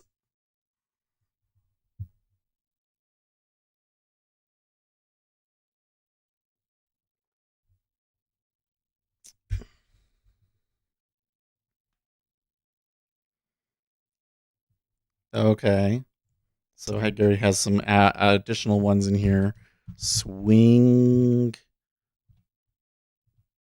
trading. That's not a popular tag that pops up.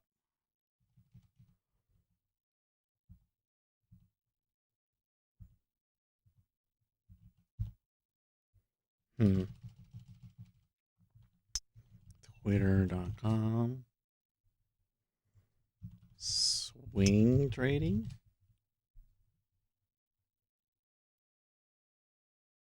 Okay, there is a tag. I think I has a tag.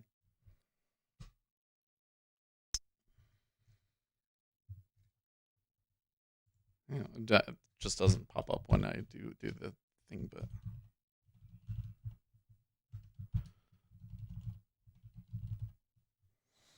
okay. Trading, swing trading. Oh, hashtag scalping. Okay, Those are all the ones that he had in there. So I will tweet all of that. Tweet.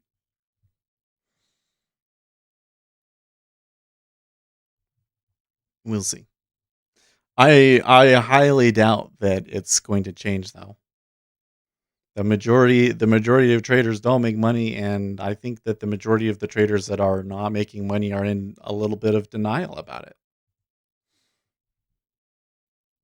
Okay, so let's see if we can find some information about a good swing trading setup, huh? Or sorry, a good price action setup. Best price action setups. Bet you there's an article out there. 12 price action setups and trading tips. There's a bunch of videos about this crap. Oh, here we go. 6 best price action trading strategies. That's a video.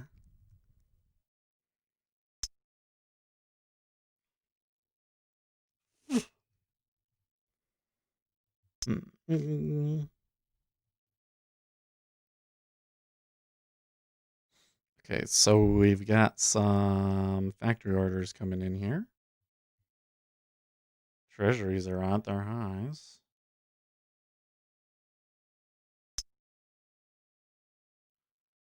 Okay. It's a little better than expected.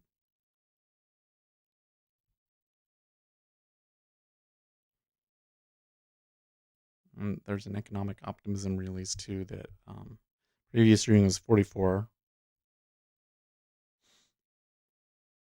I don't know. So what I'm seeing in the treasuries is a little alarming to me.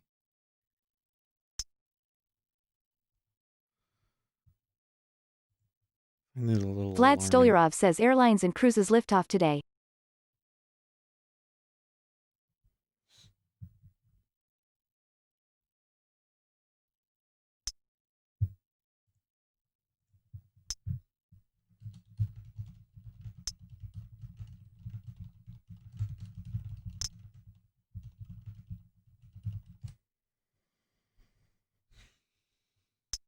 So is the move up in treasuries related to strength in the dollar? Well, I definitely see some correlation there with the 6J. The euro's not really doing a whole lot. The dollar index hasn't moved in the past 30 minutes, an hour really either. Gold. Gold does appear to be moving up with it. What about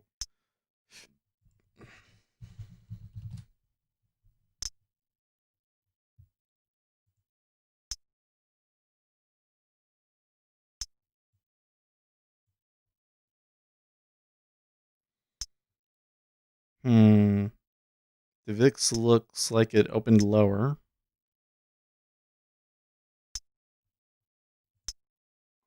Vlad Stolyarov says maybe it's pre-stimulus rally.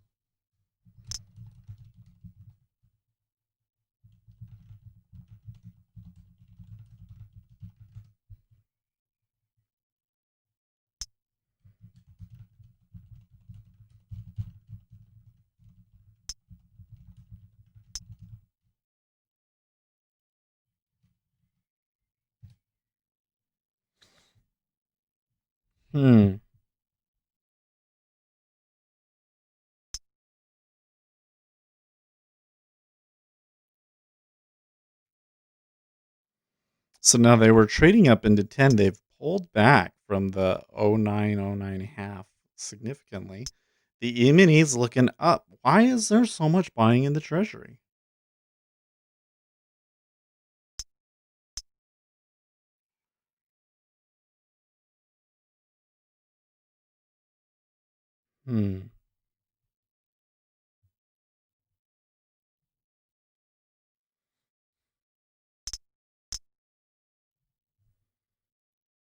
Been yapping so much today. Now I'm like, did I miss something? Big Pharma is taking ads against me because I'm massively lowering your drug prices, which is obviously not good for them. Medicare premiums will also be going down. I'm the first president to take them on. Don't fall for their false ad. Biden plan is for very big increases. Dave Portnoy is going to be going into cryptocurrencies now. Is that what's going on here? He's having the Winklevoss tweens.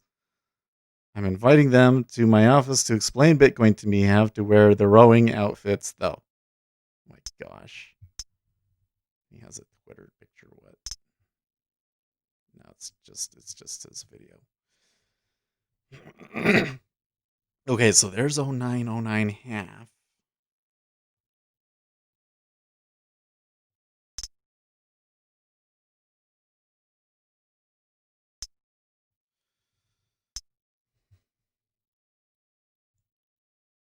Vlad Stolyarov says makes no sense casino summer days.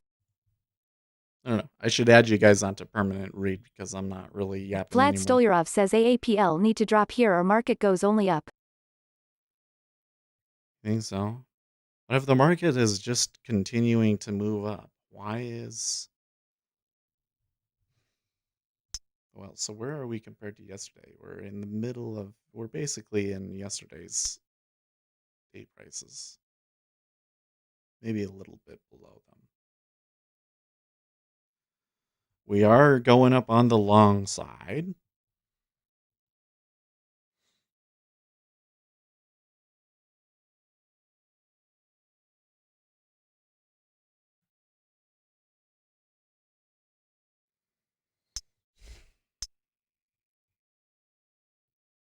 Oh, what's Paul Krugman going on about?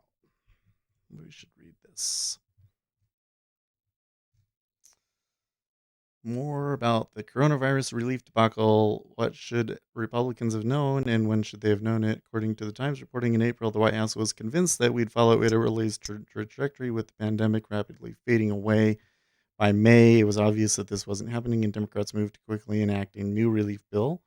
Republicans, however, turned a blind eye. Trump is now clear surrounded by... okay. He is claiming that they didn't think that it was going to come back up as the way that it did, which I find perplexing because I kind of always assumed that there would be in fact, everything that I read said that there was going to be subsequent waves. How did I wonder where the disconnect is with that one.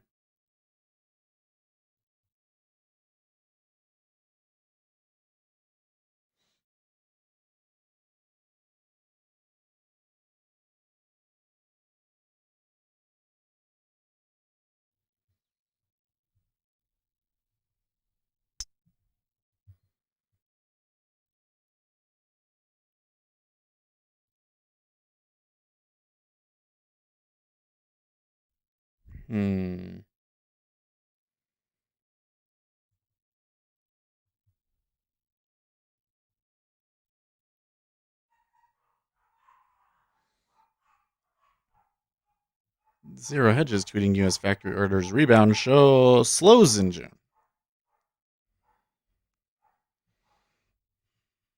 09.5 is looking weak, like I could get filled there.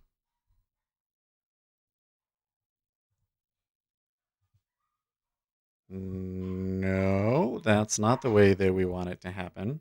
Vlad Stolyarov says I may short here with small stop. Okay.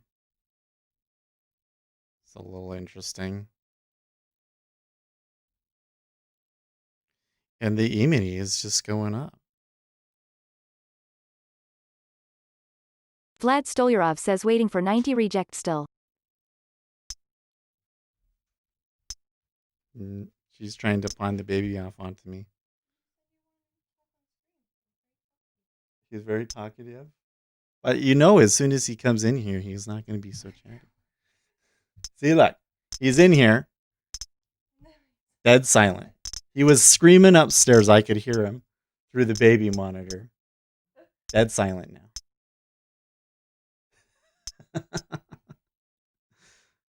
I don't know if now is a good time though.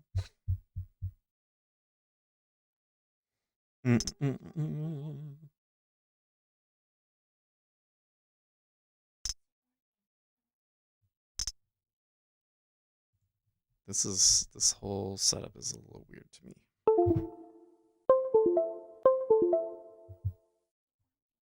Say one thing, baby. Hi.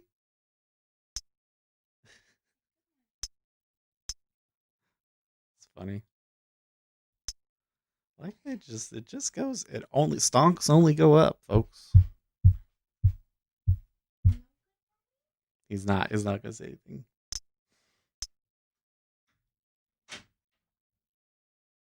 He must know that we're streaming in here because he gets shy about it. What's with that? It's weird, huh? Ah. So I was really nervous about shorting 09.5. But when they hit it, it kind of Vlad Stolyarov fought a says little bit. UVXY still down a lot, no reversal in sight. It fought a little bit, and then it ticked up. It was a really strong uptick, and they only got 30 guys to buy into 10. So that's when I was like, okay, I can kind of let this. Now I've gotten a tick on it. I'm feeling okay about that. The E-mini is just going wild. Vlad Stolyarov says going to extreme on bullishness. Yeah, the E-mini, honestly, this move up in the E-mini looks a little crazy. Vlad Stolyarov says dollar tick probably hit 100. Vlad Stolyarov says soon. Vlad Stolyarov says 1,000. The highest that I have is 573, actually.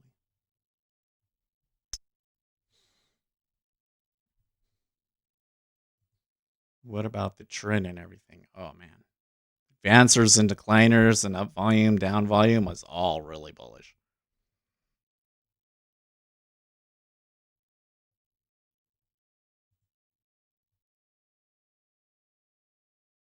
You know, it doesn't even necessarily have to be based off of, the fiscal stimulus. The Federal Reserve and the Treasury are basically like already printing like it's going to happen. Like the market is expecting more money to come in. This is like basically the only way I can explain it. I don't see news pushing this thing. So is it just day trading again? I don't know.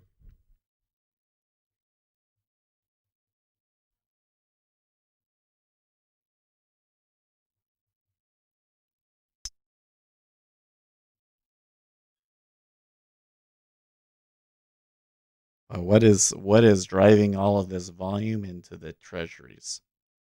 That I find worrisome.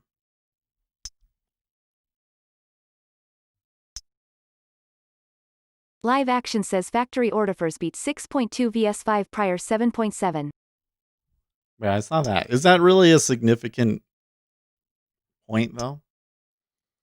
I mean, most of that move what happened before that, and there was no immediate reaction to that news release.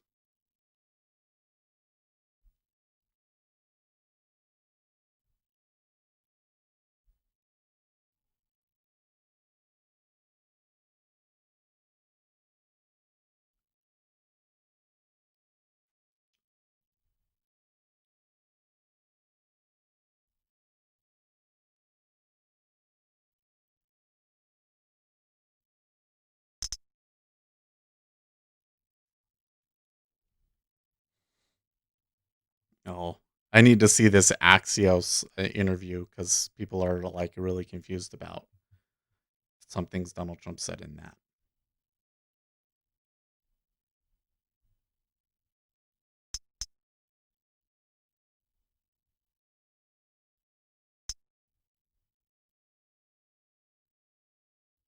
Yeah, so there's a decent amount absorbing at 09.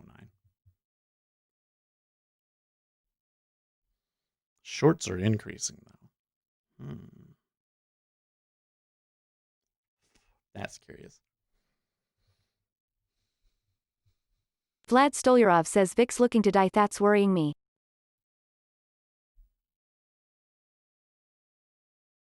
Is the VIX moving down? Okay. Here's Zero Hedge. Zero Hedge GovTrader has the CNI loan standards. Vlad Stolyarov says all this move. The CNI loan standards reading within the Fed Senior Loan Officers Survey is a good predictor of high-yield defaults 1 year in advance. It suggests a 12-month trailing U.S. HY default rate that edges into double digits by mid-2021. HY defaults predicted to increase from 6% to 11% should also be bearish for the Russell 2K if those guys can read. HY high yield. The Fed Senior Loan Officers Survey is a good predictor of high yield defaults 1 year in advance. It suggests a 12-month trailing U.S. high yield default rate that edges into double digits by mid-2021. Good catch.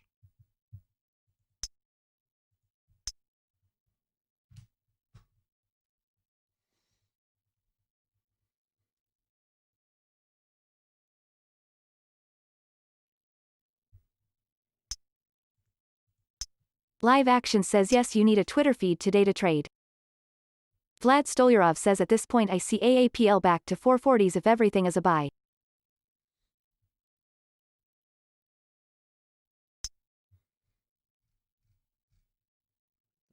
Later. I've got a lot of stuff open, a lot of tabs open today that I need to open up later.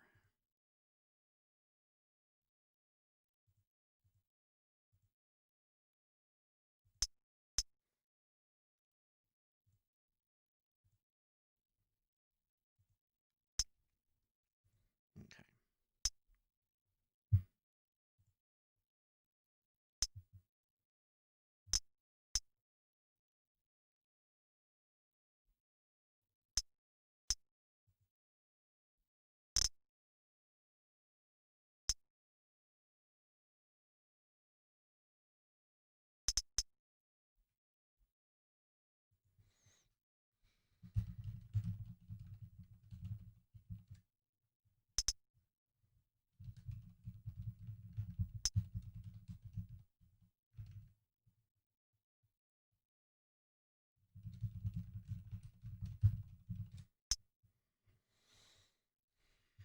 Well, do you think it can come all the way back?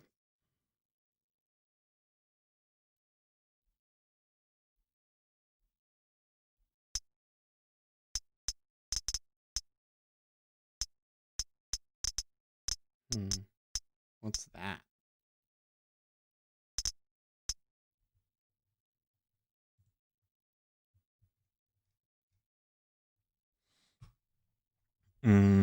Carl Quintina, Deutsch cites the positive correlation.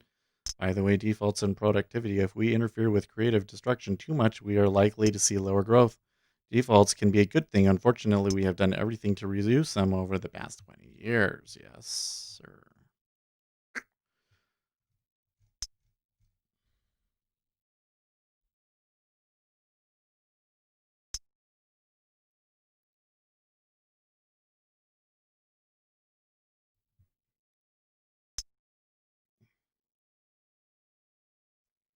Dave Portnoy's going to buy all the Bitcoins. Oh my gosh. Are they moving? They should. They should be. But would he move into... Oh man, I should tweet at him. Oh, it'll be fun. Well, we'll wait to see what he says.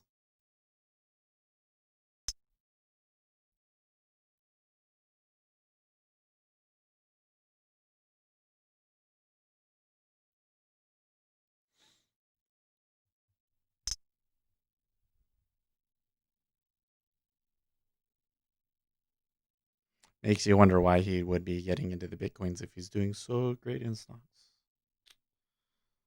Maybe he wants something riskier.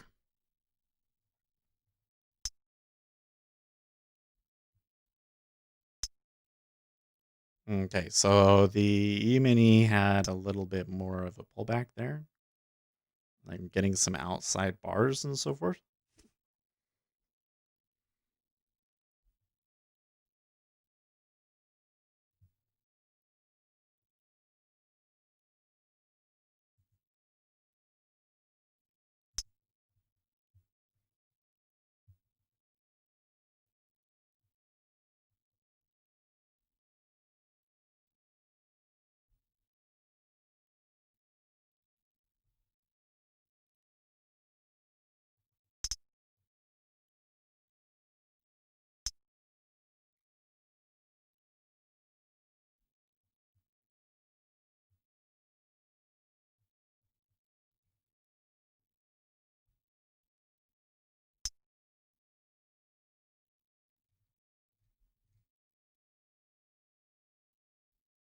Okay, the liquidity at 08 firmed up.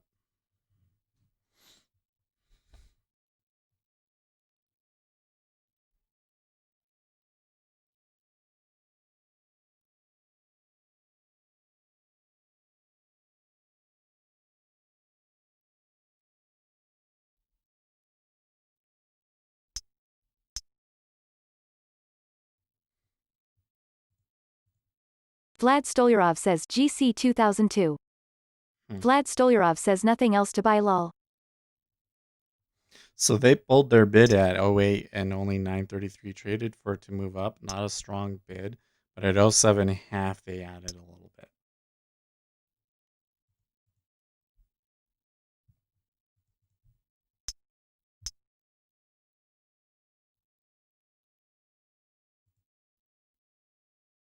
The last one was a move, and they pulled some at 08.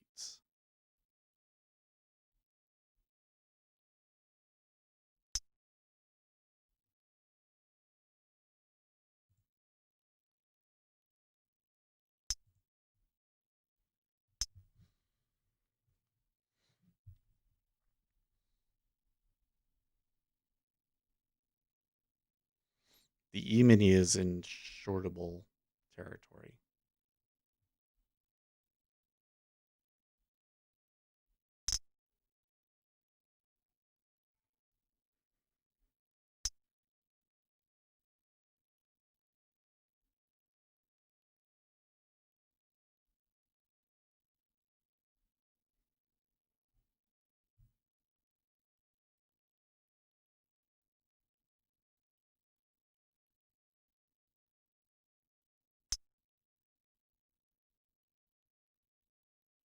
Vlad Stolyarov says option flow on SPY 390C318P.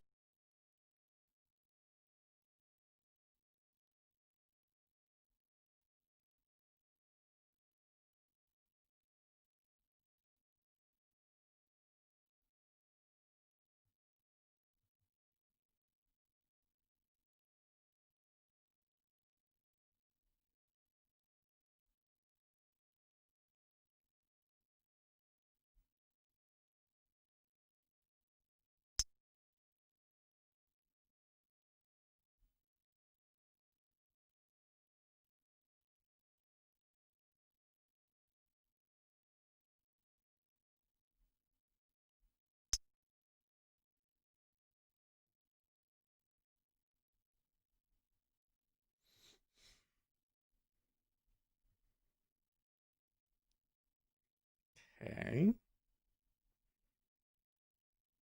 Vlad Stolyarov says AAPL 440s. Now look at the Vlad 5-year. Stolyarov says as expected. Look at the 5-year.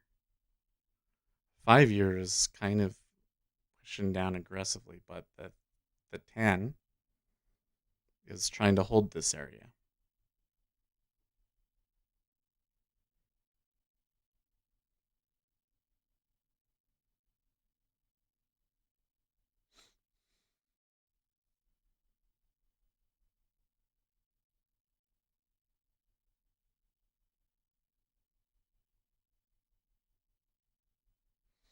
I wonder. Is it the case that my inventory is just a lot higher than normal?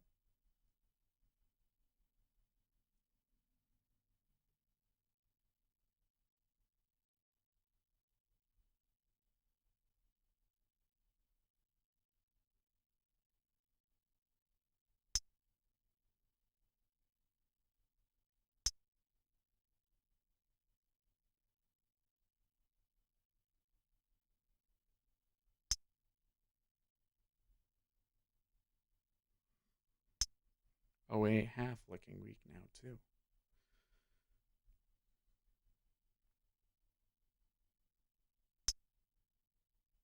Should reset it.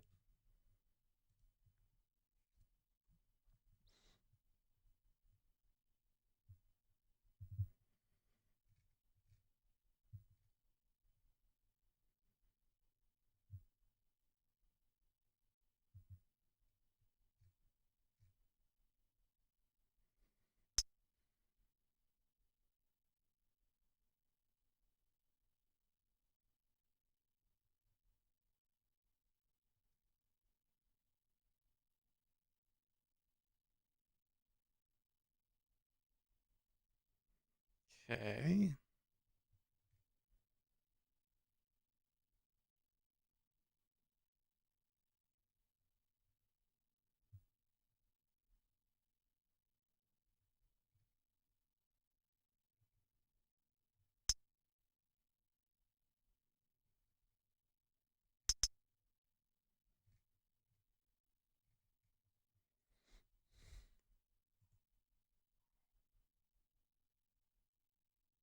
Some of these price action setups that I'm looking at here are just candlestick Sunday Driver patterns that says, is have there a already way you proven could put a don't work. financial time bomb in Zoom?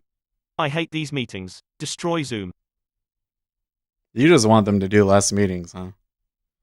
So it's not really Zoom that you hate, it's the meetings that you hate. They'll move you over to Microsoft Teams, and then you'll really be okay. So 07.5 is the liquidity there is looking a little bit more normal. It's still high, relatively speaking, but it's 3,000. Okay, 24 now.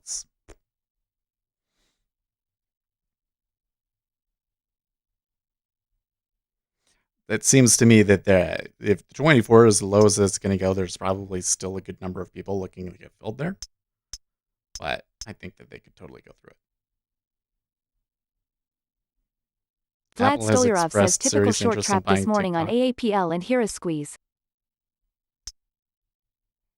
Sunday Driver says, yes, everyone loves meetings. Microsoft Teams really sucks. I hate the chat function. Terrible. We have to use Teams, too. Vlad Stolyarov says 435 was bear flagging. Vlad Stolyarov says now 442. They're moving us from Slack to Teams, and Teams is just not even half the product that Slack was. There's problems with Slack too, but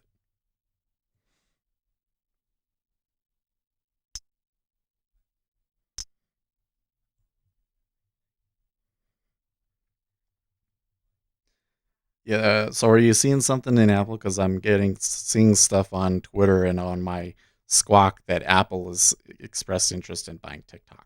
So are we going to get a bidding war between Apple and Microsoft now? I would rather Microsoft get it, to be honest, but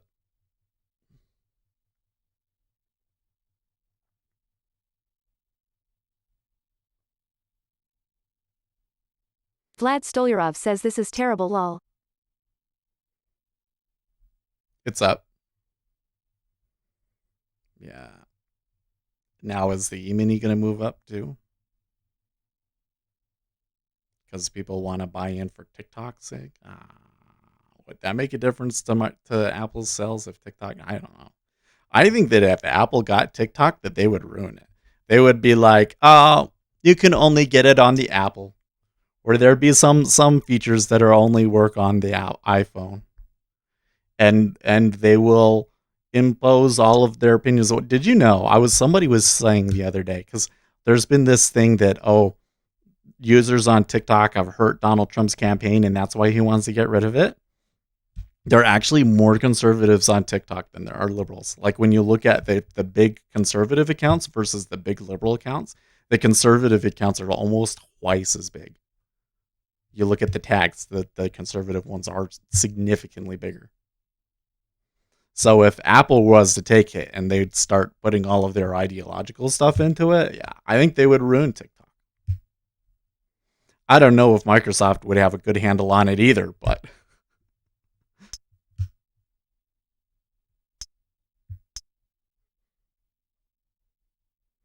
okay, Donald Trump is going to be speaking soon, I guess.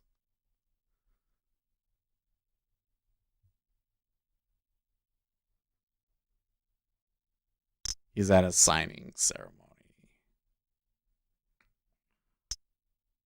So I wouldn't expect anything too big from that. I do see the E-mini giving up a little bit more of its gains there. I do see some reason for the E-mini to come back, but would that mean that the treasuries would then come back too? They're really not trading through this 08 area.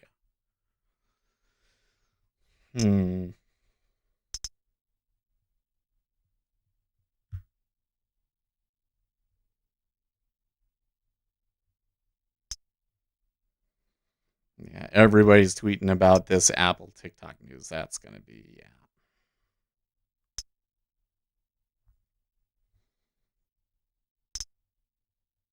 All of the sudden now people will care. Can we get Facebook in on the bidding war too?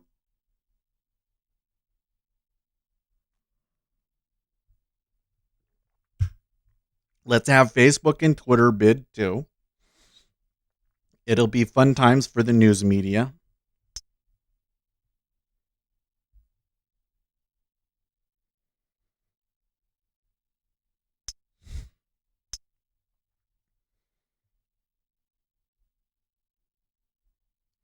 Well, the 08 has been pretty balanced. We haven't really seen a whole lot trade into 07.5. We have seen it trade into it, but not a ton.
Okay, so the offer seems to be fishing a little bit now. Yeah, sure enough, there was an iceberg there of at least 1,000. Saying they're like holding a really low offer, and then okay, they took it through. The 08 half actually pulling a little bit more than you would like.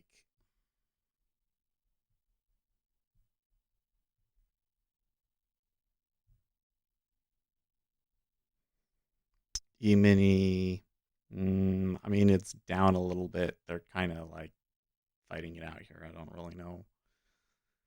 This particular spot seems a little uncertain.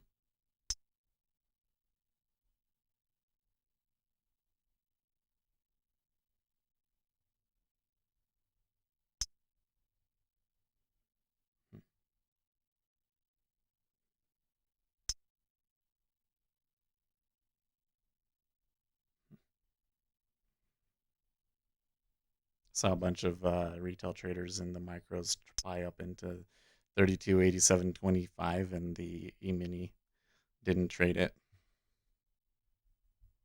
Ticked it back down.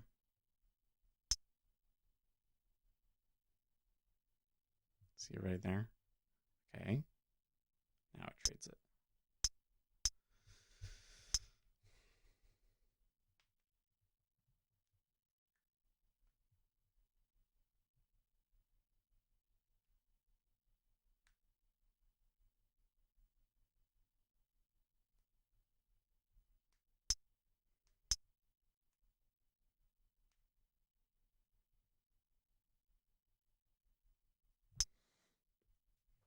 Okay, I'm not getting a ton of sellers at 08.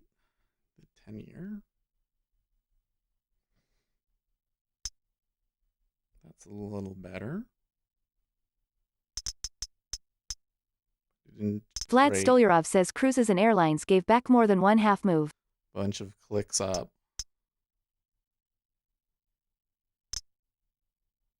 A bunch of clicks up. They're trading a significant volume there.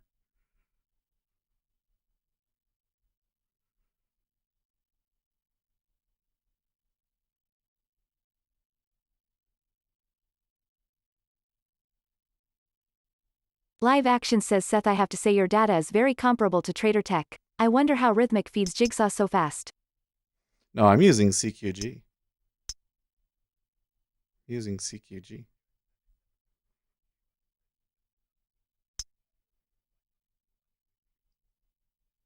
Well, yeah, I was saying, it's pretty close. There, the TT is visibly better, but like latency wise, it's pretty.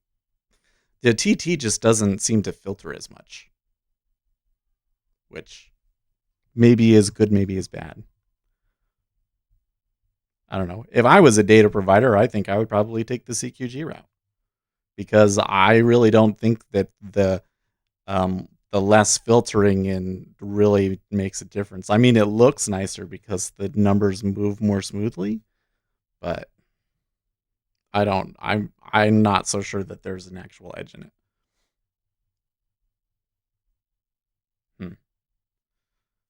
And that 5-year ticked back down.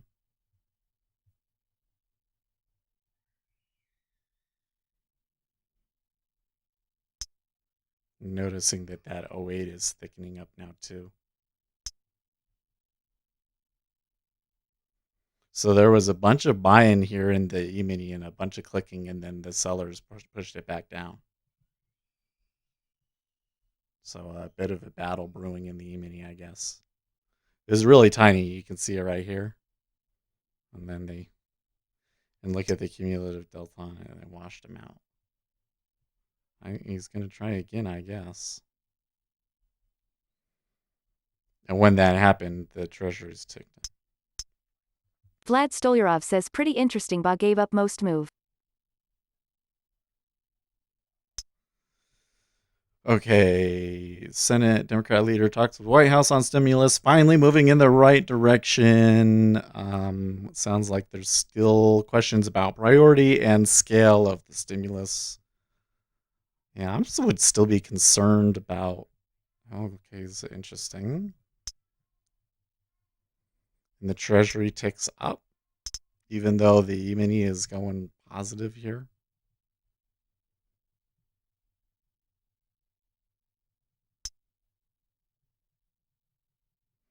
I see that as a buy, but I don't think that our positioning right now is very advantageous to that. Vlad Stolyarov says I don't like fake market. I suppose we could move up to like yesterday's high.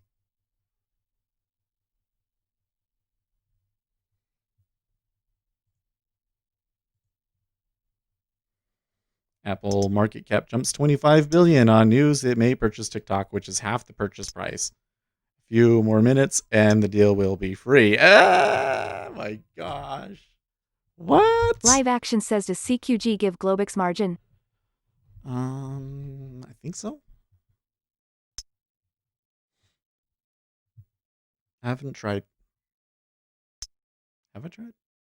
Vlad Stolyarov says gold is 2006.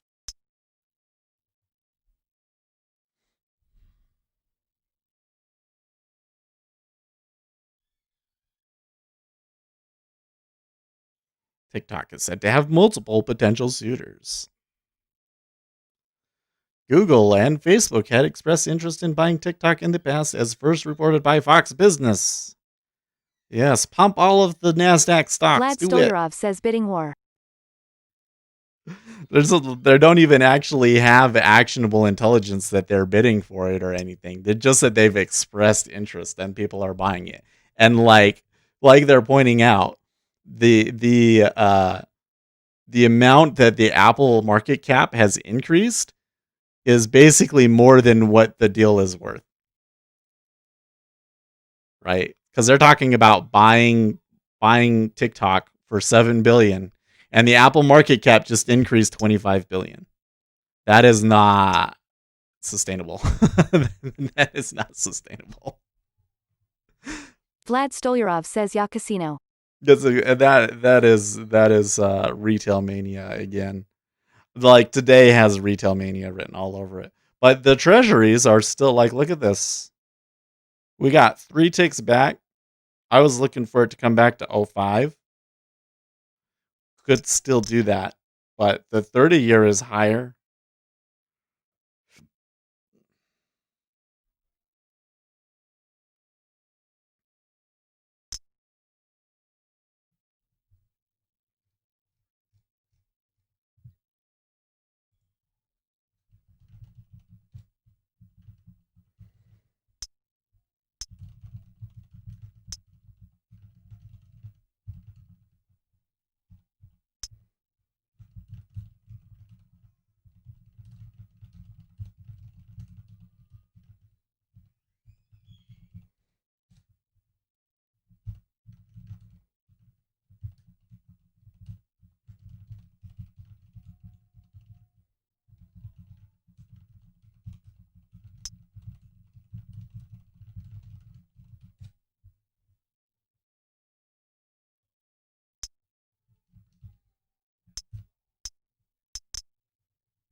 Kangaroo market, folks.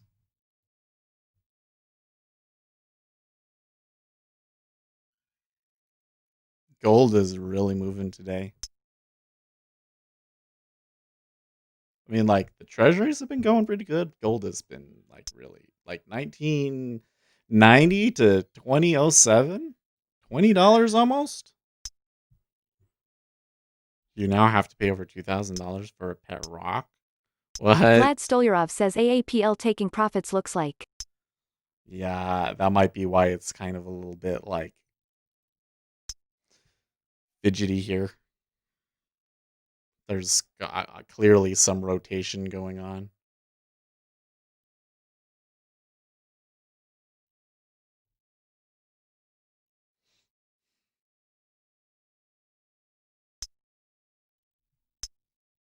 And they didn't quite pass the ATR line.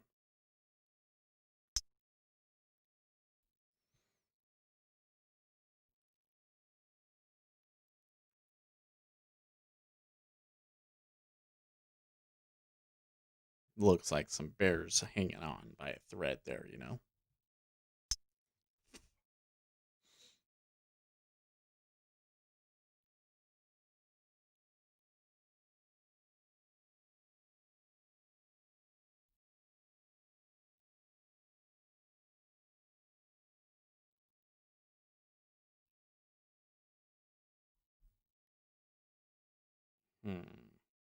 And the 09 stacked up too.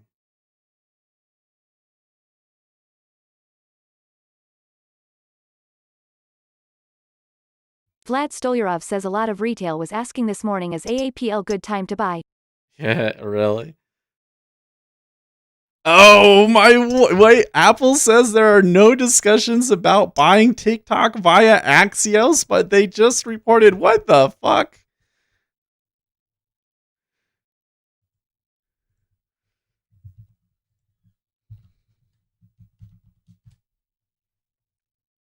Oh my gosh. Is it gonna sell? This is gonna be fuck. You know what? I don't want to.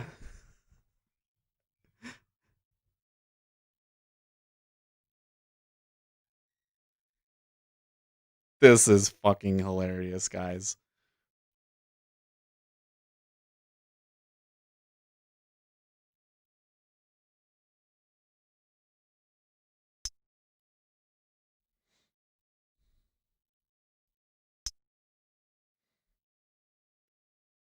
Vlad Stolyarov says this is what happens at peak of option expiration week. Vlad Stolyarov says news and speculation. That's crazy stuff.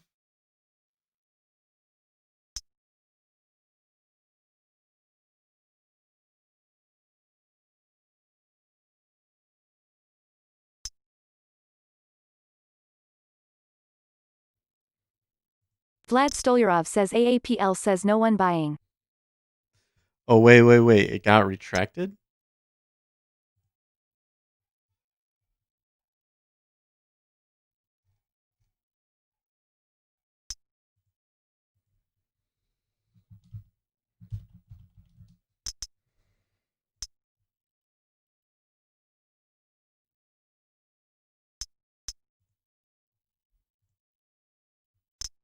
Zero Hedge deleted the tweet. The hell?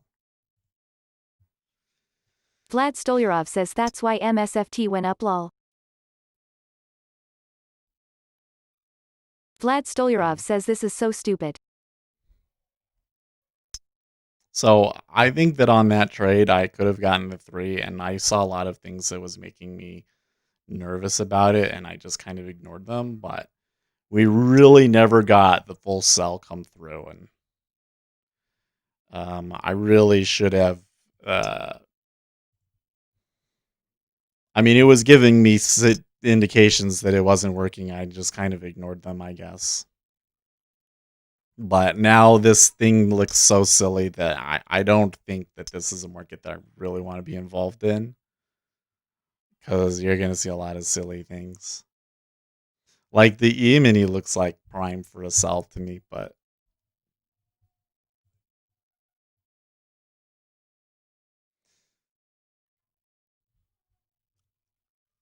Vlad Stolyarov says depending on what news you read it jump 50-50. Apple spokesman told Axios there are no discussions about buying TikTok and the company isn't interested. This is the most hilarious bait and switch ever. Well, the thing is as we've been having all of this news come out, the S&P 500 hasn't really moved that much, even though Apple did. But the whole thing is just silliness.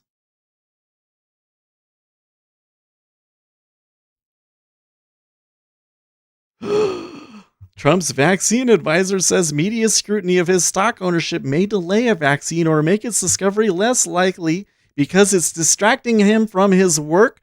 Fuck you. Oh my God. You own a stock and it's going to delay development of the vaccine? What a load of bullshit. You are, man, I have never, smiling face. I don't think I've ever read a piece of news that makes me more mad. You should divest yourself from your ownership in that vaccine immediately or resign. Those are your two choices, dipshit. I can't believe that you would say something that dumb. Seriously, go get wrecked, man. I'm not very good with the insults. I'm sorry, but man, this guy, Michael Caputo.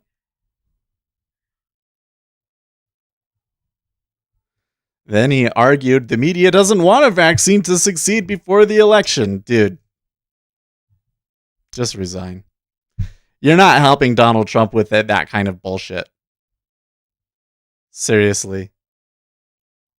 Get fucked. I bet you that I'm going to go over to the Donald and they're all going to be all like totally supporting him, which is the wrong call.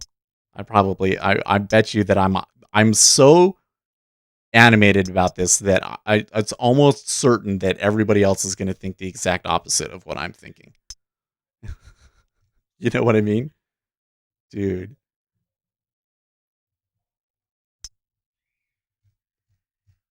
That's it. Some crazy news stories here this morning. Indexes are kind of being a little odd. And the E-mini goes up to a new high. Probably could have gotten 09. Do you see that the 5-year didn't make a new high, and it's like a double top in the 10-year?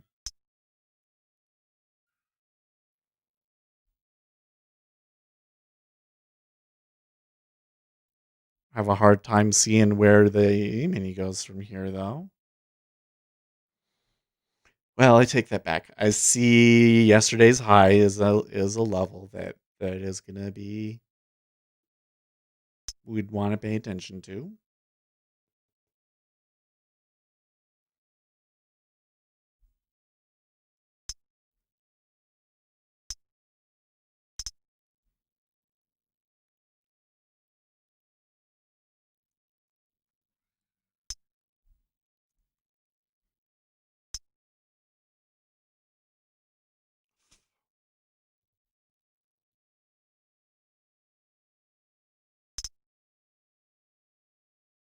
Oh, OA half goes, man. If they just plummet below, if they take 07 half really easy, then I'm gonna be a little upset.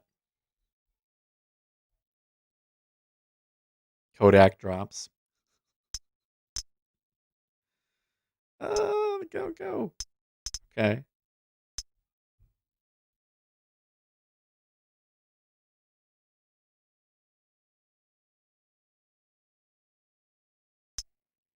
Wow. Virgin Atlantic told a London court that it will collapse next month unless it secures approval for a £1.2 billion rescue package announced in July.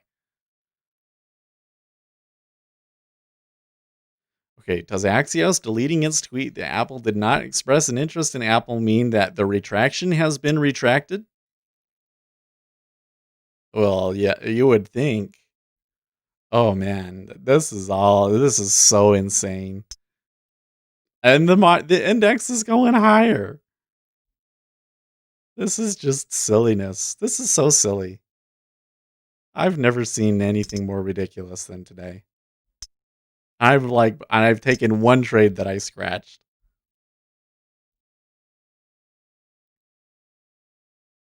Probably shouldn't have scratched it, but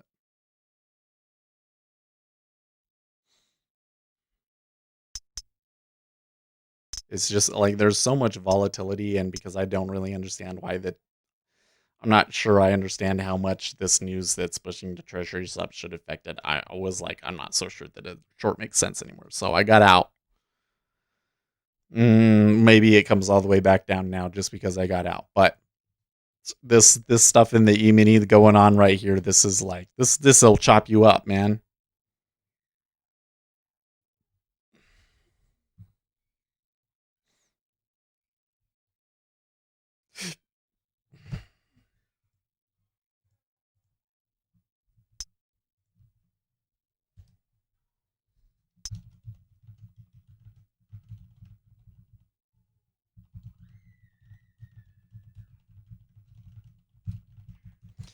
If it don't look right, I don't touch it. Yeah. I think I made an okay decision. I mean, I didn't lose money, so it's fine. Some iceberging at 08, eh?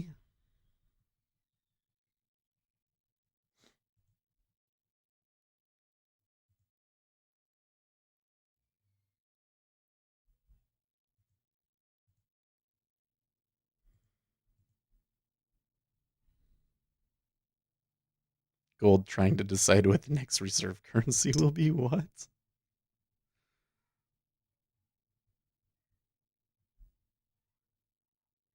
Oh, and now they're going to trade 07 half only 900. Whoa, god damn it. Oh, fuck. That makes me mad. Oh, well. They're probably going to come all the way back down now, huh? I mean, we could take it at 07 and open for 05. That wouldn't be crazy, but I think that it's best for me to just admit defeat today and be satisfied with a scratch. And watch this lunacy over in the spoos. So some volume up at the highs.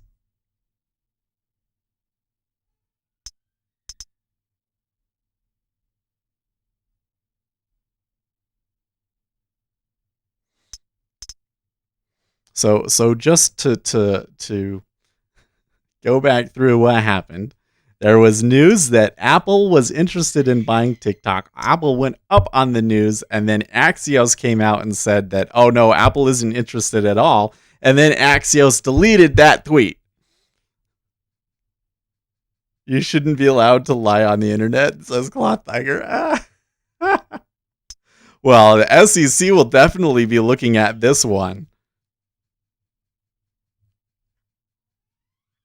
I'm still seeing some squawks retweeting the original thing and not realizing that it was retracted.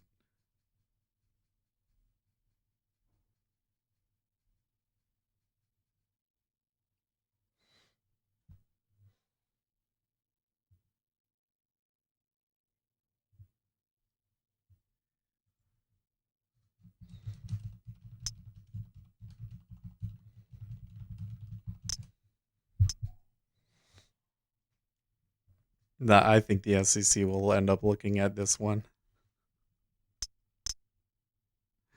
The funny thing is Charlie Gasparino trying to jump on board and saying, oh, Google and Facebook want it. Oh my gosh.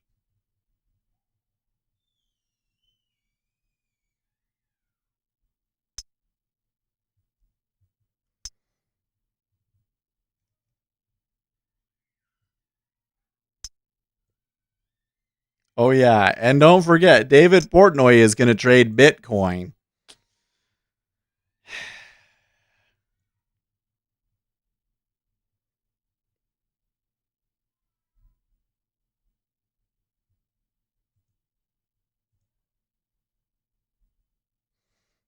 So we're going to call this Frothy Markets. Frothy Markets amid Apple TikTok acquisition rumors and retraction.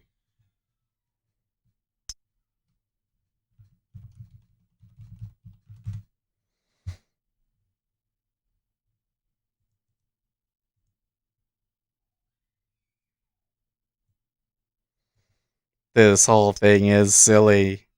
Can Bitcoin buy dick?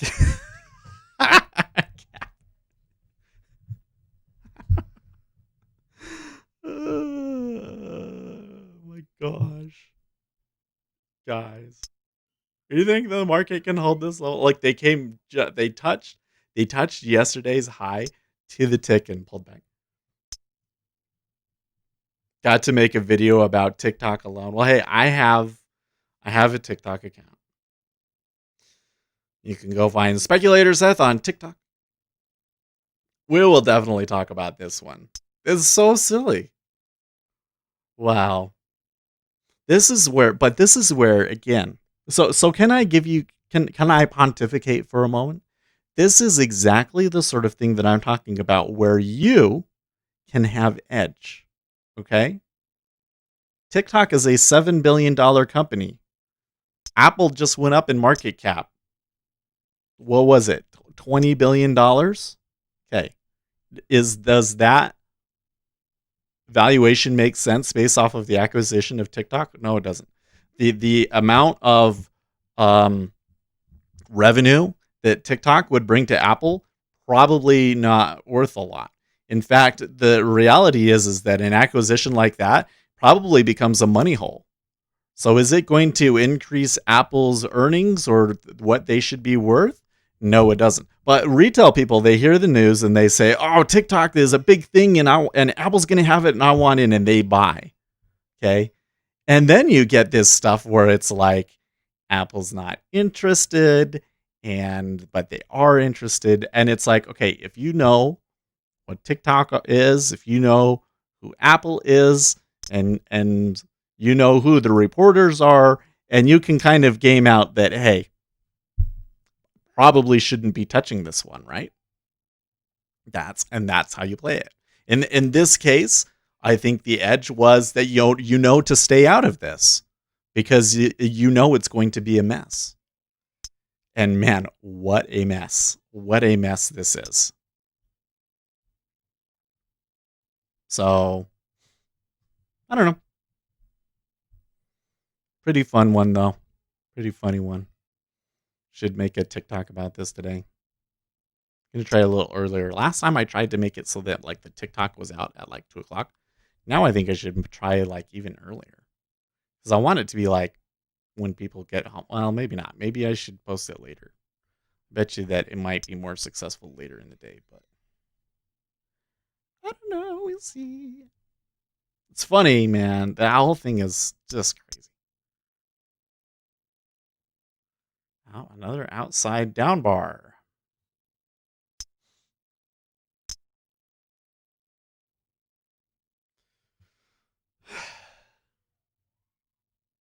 Okay, well, the treasuries traded into 07.5 quite easily, but now they look like they're going to turn back up again. Look at that. They trade up at 08 at least. You got to think of a tick up like that, even if it doesn't hold as like, you know, in any other instrument that would have been 2 ticks, right? Seth, why did you switch from Rhythmic to CQG? I switched to CQG because I wanted the nicey internals. I don't really use them. I'm kind of thinking about switching back. What do you think? I mean, the tick is nice, but I don't really, not sure I really use it. It's interesting. I'd rather have the VIX, but I don't think that they'll give me the VIX either. Let's look here. So I'll come in.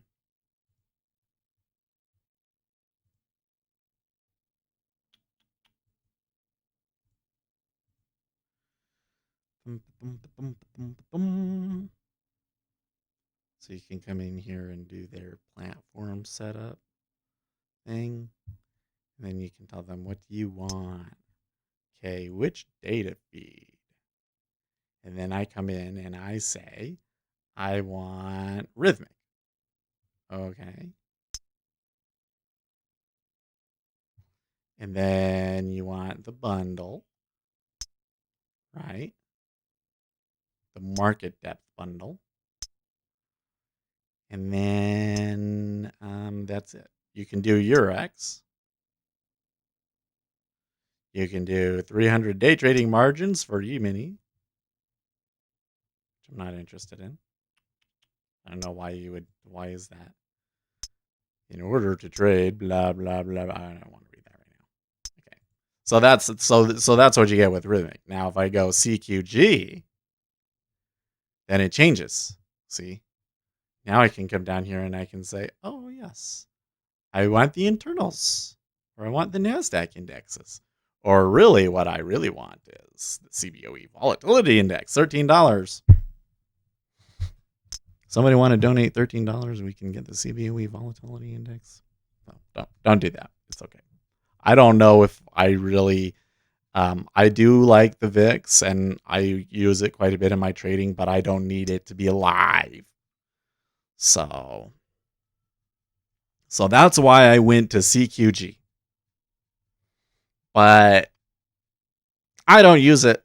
I'm thinking about just maybe staying on CQG and getting rid of the thing or moving back over to Rhythmic, frankly. Maybe we just move over to Rhythmic. But I'm not going to do it today. Need to see. Actually, I should do this.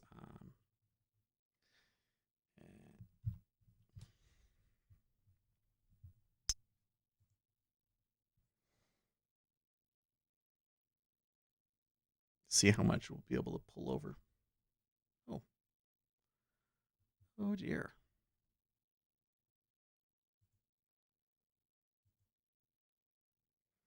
Says AMP on top. Yeah, this is that was through AMP.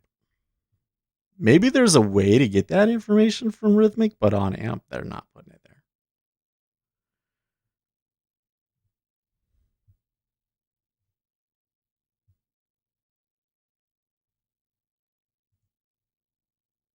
Hmm.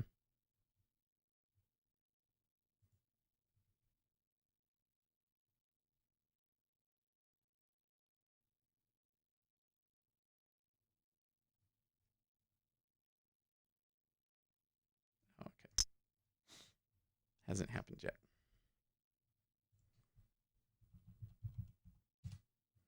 Oh, look, my connection got reset. And that never happened to me on Rhythmic.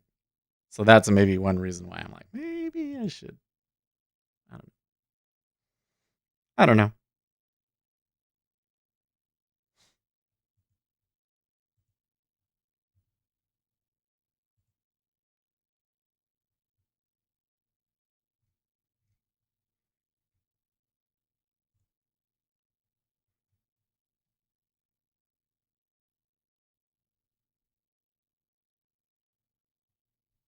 Hmm.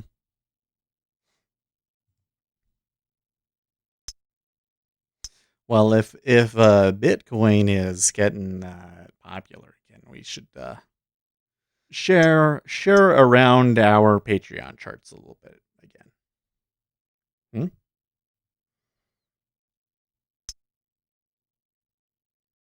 Bought some silver and gold and oil, and then bam, up. Okay.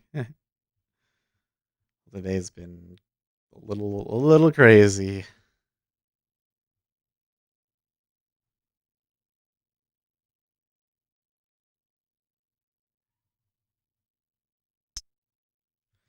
Do I have enough to put in there and retraction? Acquisition and retraction. Yes.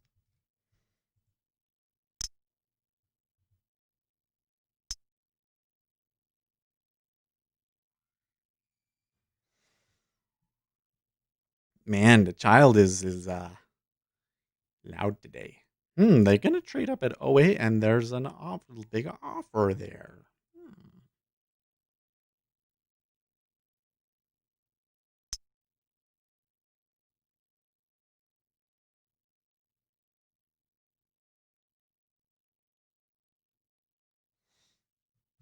Well, if they fail through this time, then I think that there's going to be a more extended down move.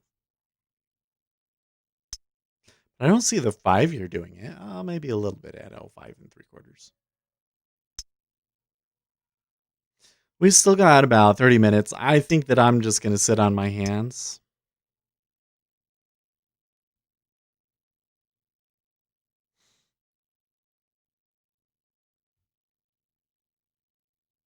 Hmm.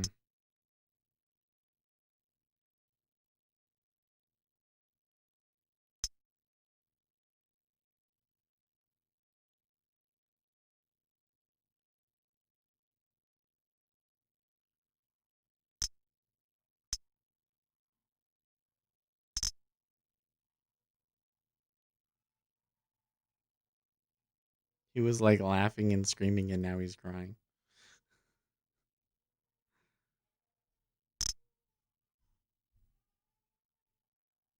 Oh, how come I'm not getting over here the new messages? That's interesting.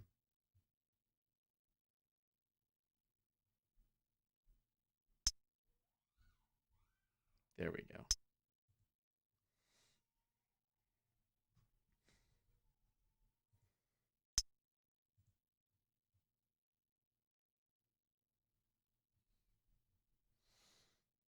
Well, E-mini pulling back again. Are they going to? This is what the weekly. Oh, where is that? Oh, the Globex Open. So are they going to bounce off the Globex Open and move higher here? If they want to continue to be bullish, I think that they totally could do it. Could pull that one out.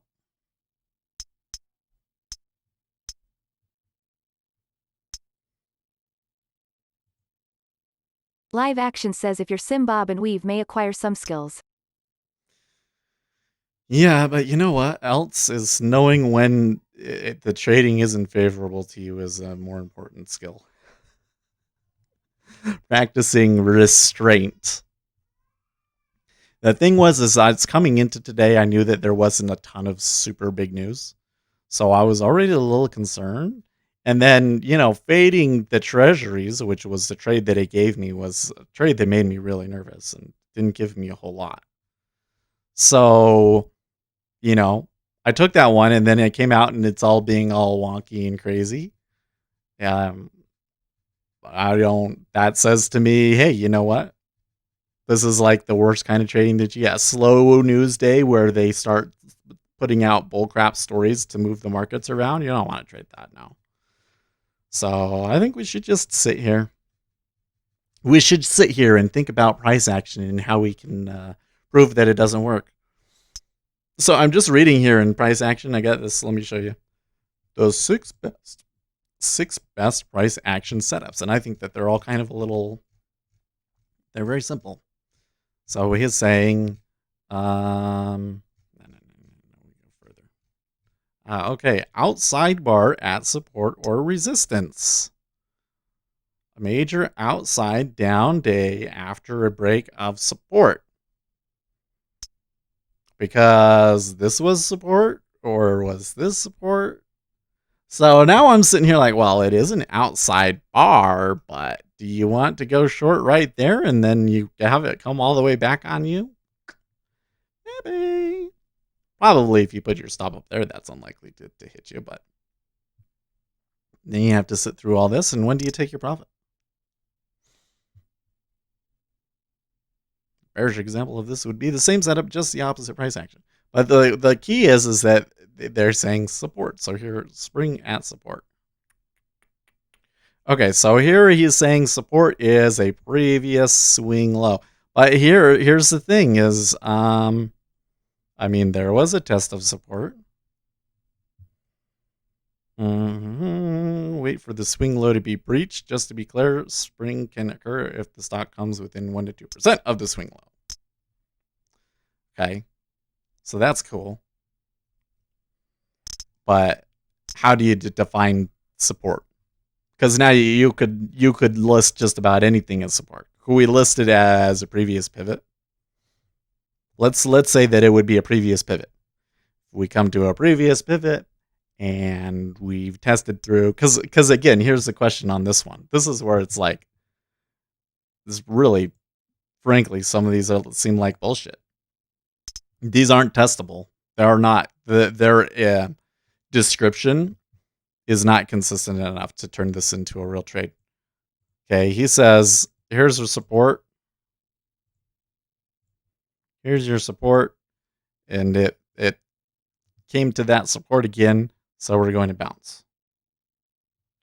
Okay, so why is this not support? Anything you find on the internet regarding price action isn't going to be profitable. You're wasting your time. No. Smash the bid. You don't understand. I'm looking for price action setups that are popular to prove that they don't work. This is the whole thing.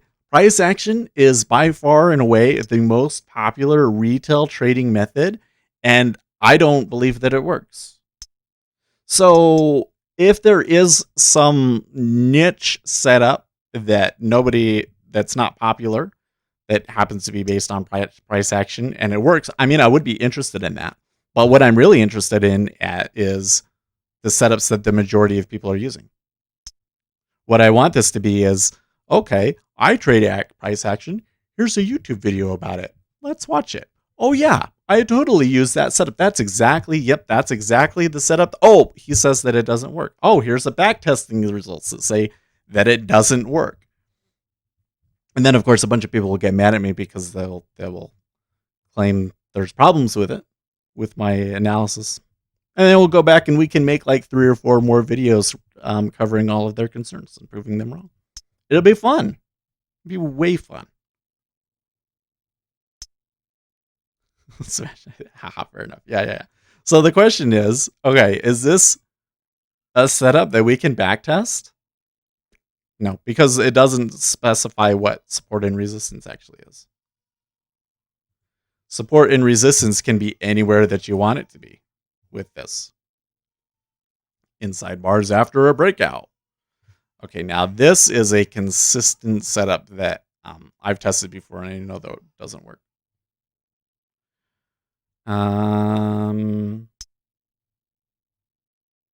So number one is that this is not really an inside. These aren't inside bars. Well, So this little one that you can probably barely even see, like you can probably barely see it. Can we make it bigger? I don't think that'll work. Okay.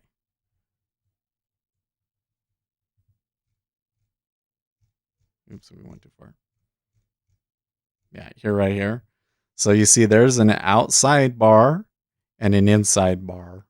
And it's after a breakout, quote unquote. So first you have to define a breakout. So here again, we have to say, okay, here is a break of a significant level that's been in there for however long. 2 hours in this case. Look at the time of day. This one is bullshit. Look, it happened at the midnight. This is just the beginning of the Globex session is what this is.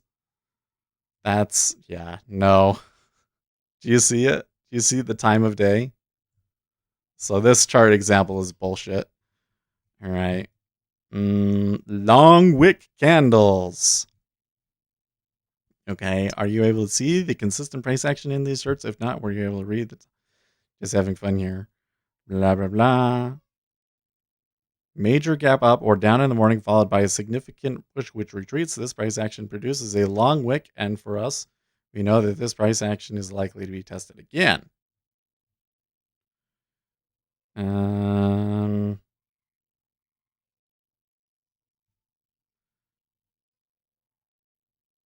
So he thinks that it will come back and it will retest the long wick.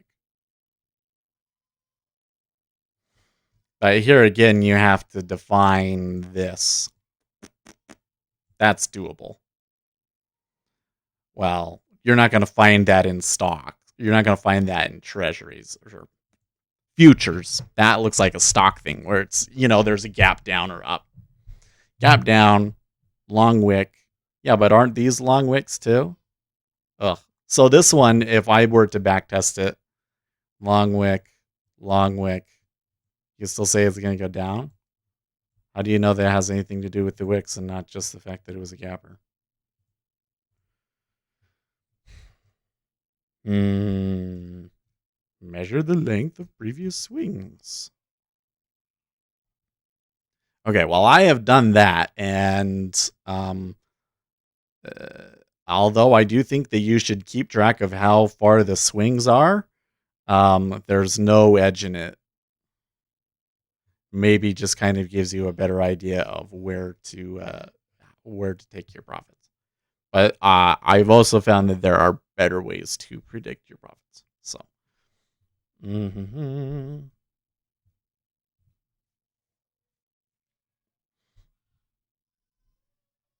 okay, so here again, little retracement before breakout.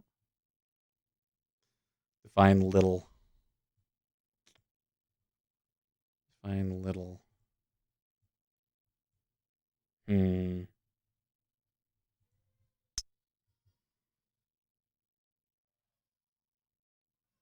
Well, okay, that's cool. He gives a percentage. Still kind of a stock thing because the treasury's not going to come back 38.2%.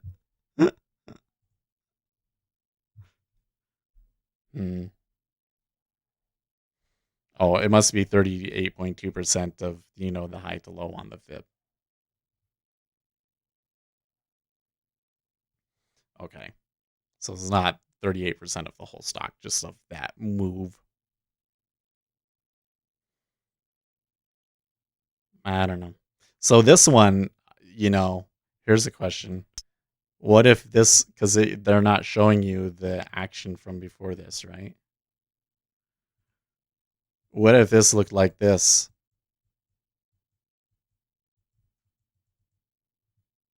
Right? Because if that was the low, and then how far, why is that spot? So,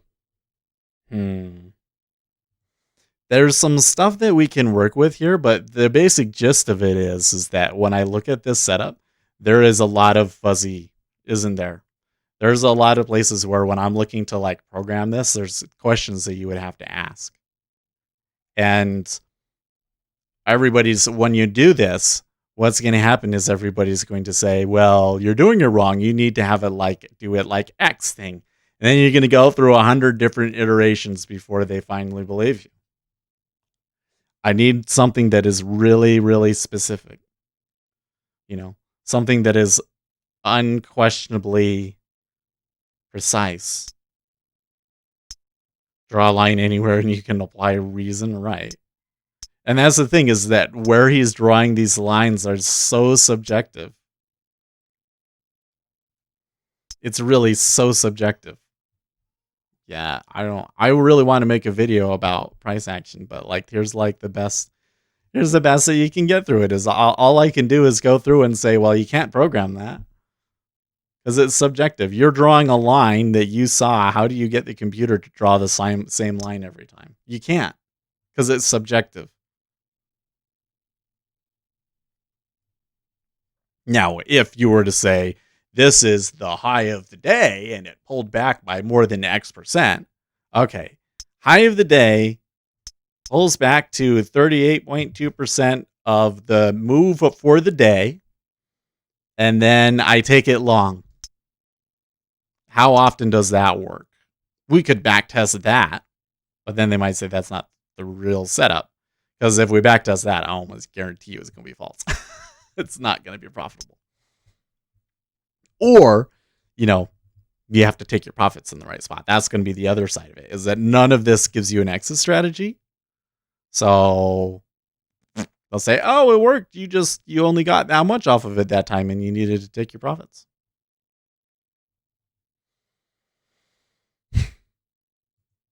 Well, I'll keep looking.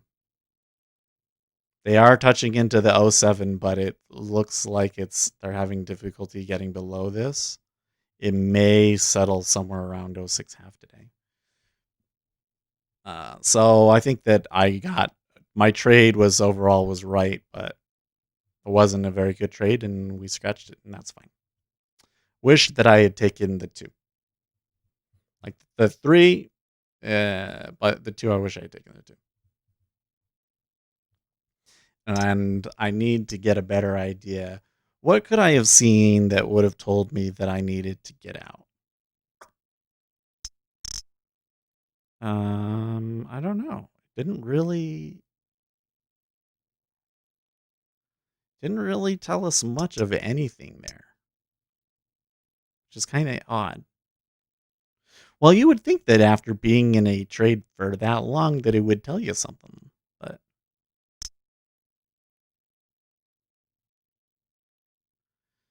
I guess the level 2 coming back right there. And then the level 2. I don't know.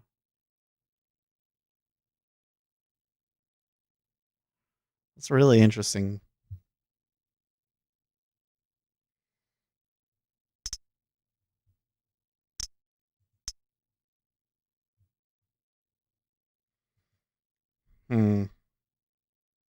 Yeah, I would really want a better programmable setup. Because how do you determine support and resistance? Well, we could use pivots. That's the way that I would do it. But then if you use pivots in the S&P 500, I can tell you what's going to happen.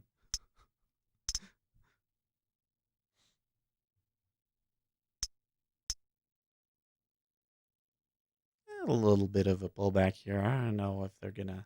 So yesterday's high has held a number of times now. Right?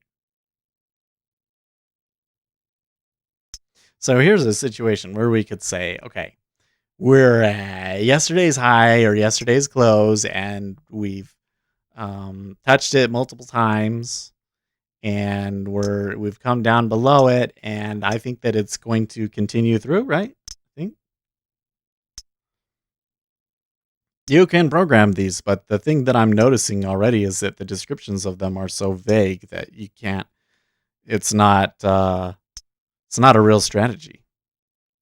They're giving you just enough information to make you think that you have a setup. But the reality is that you are filling in so many blanks.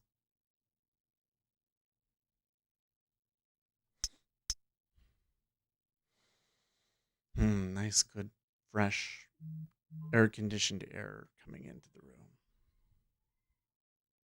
I'm going to trade 06 half now, too. I was looking for 05. If they trade back to 05, I'm going to be really mad. Well, that'll happen sometimes, though. I really could have held that. Like, I was at 09 half. I could have set a stop here at 10 half and been fine.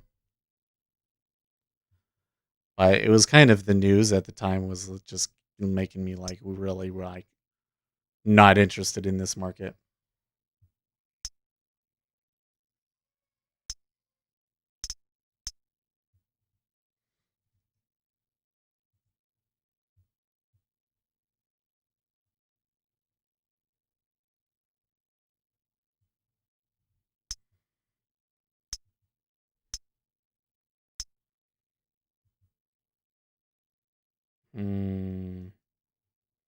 Oh, a little bit of back and forth in the platforms channel now.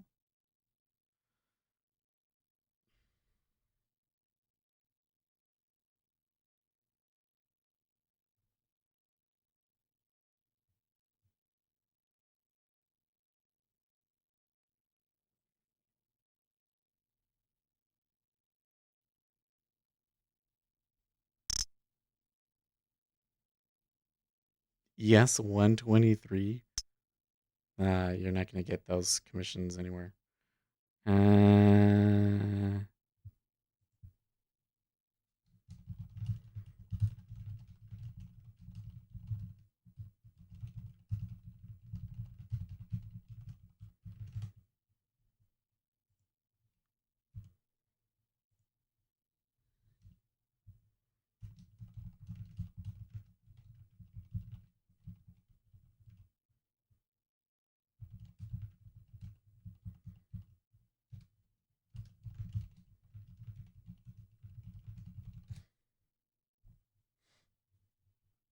And they were talking about MT4, which is funny. Oh, man.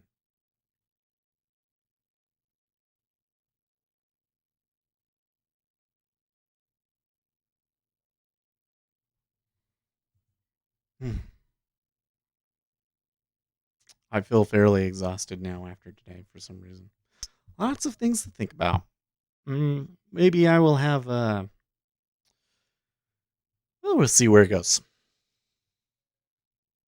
Gonna keep searching for price action setups. Can we destroy them?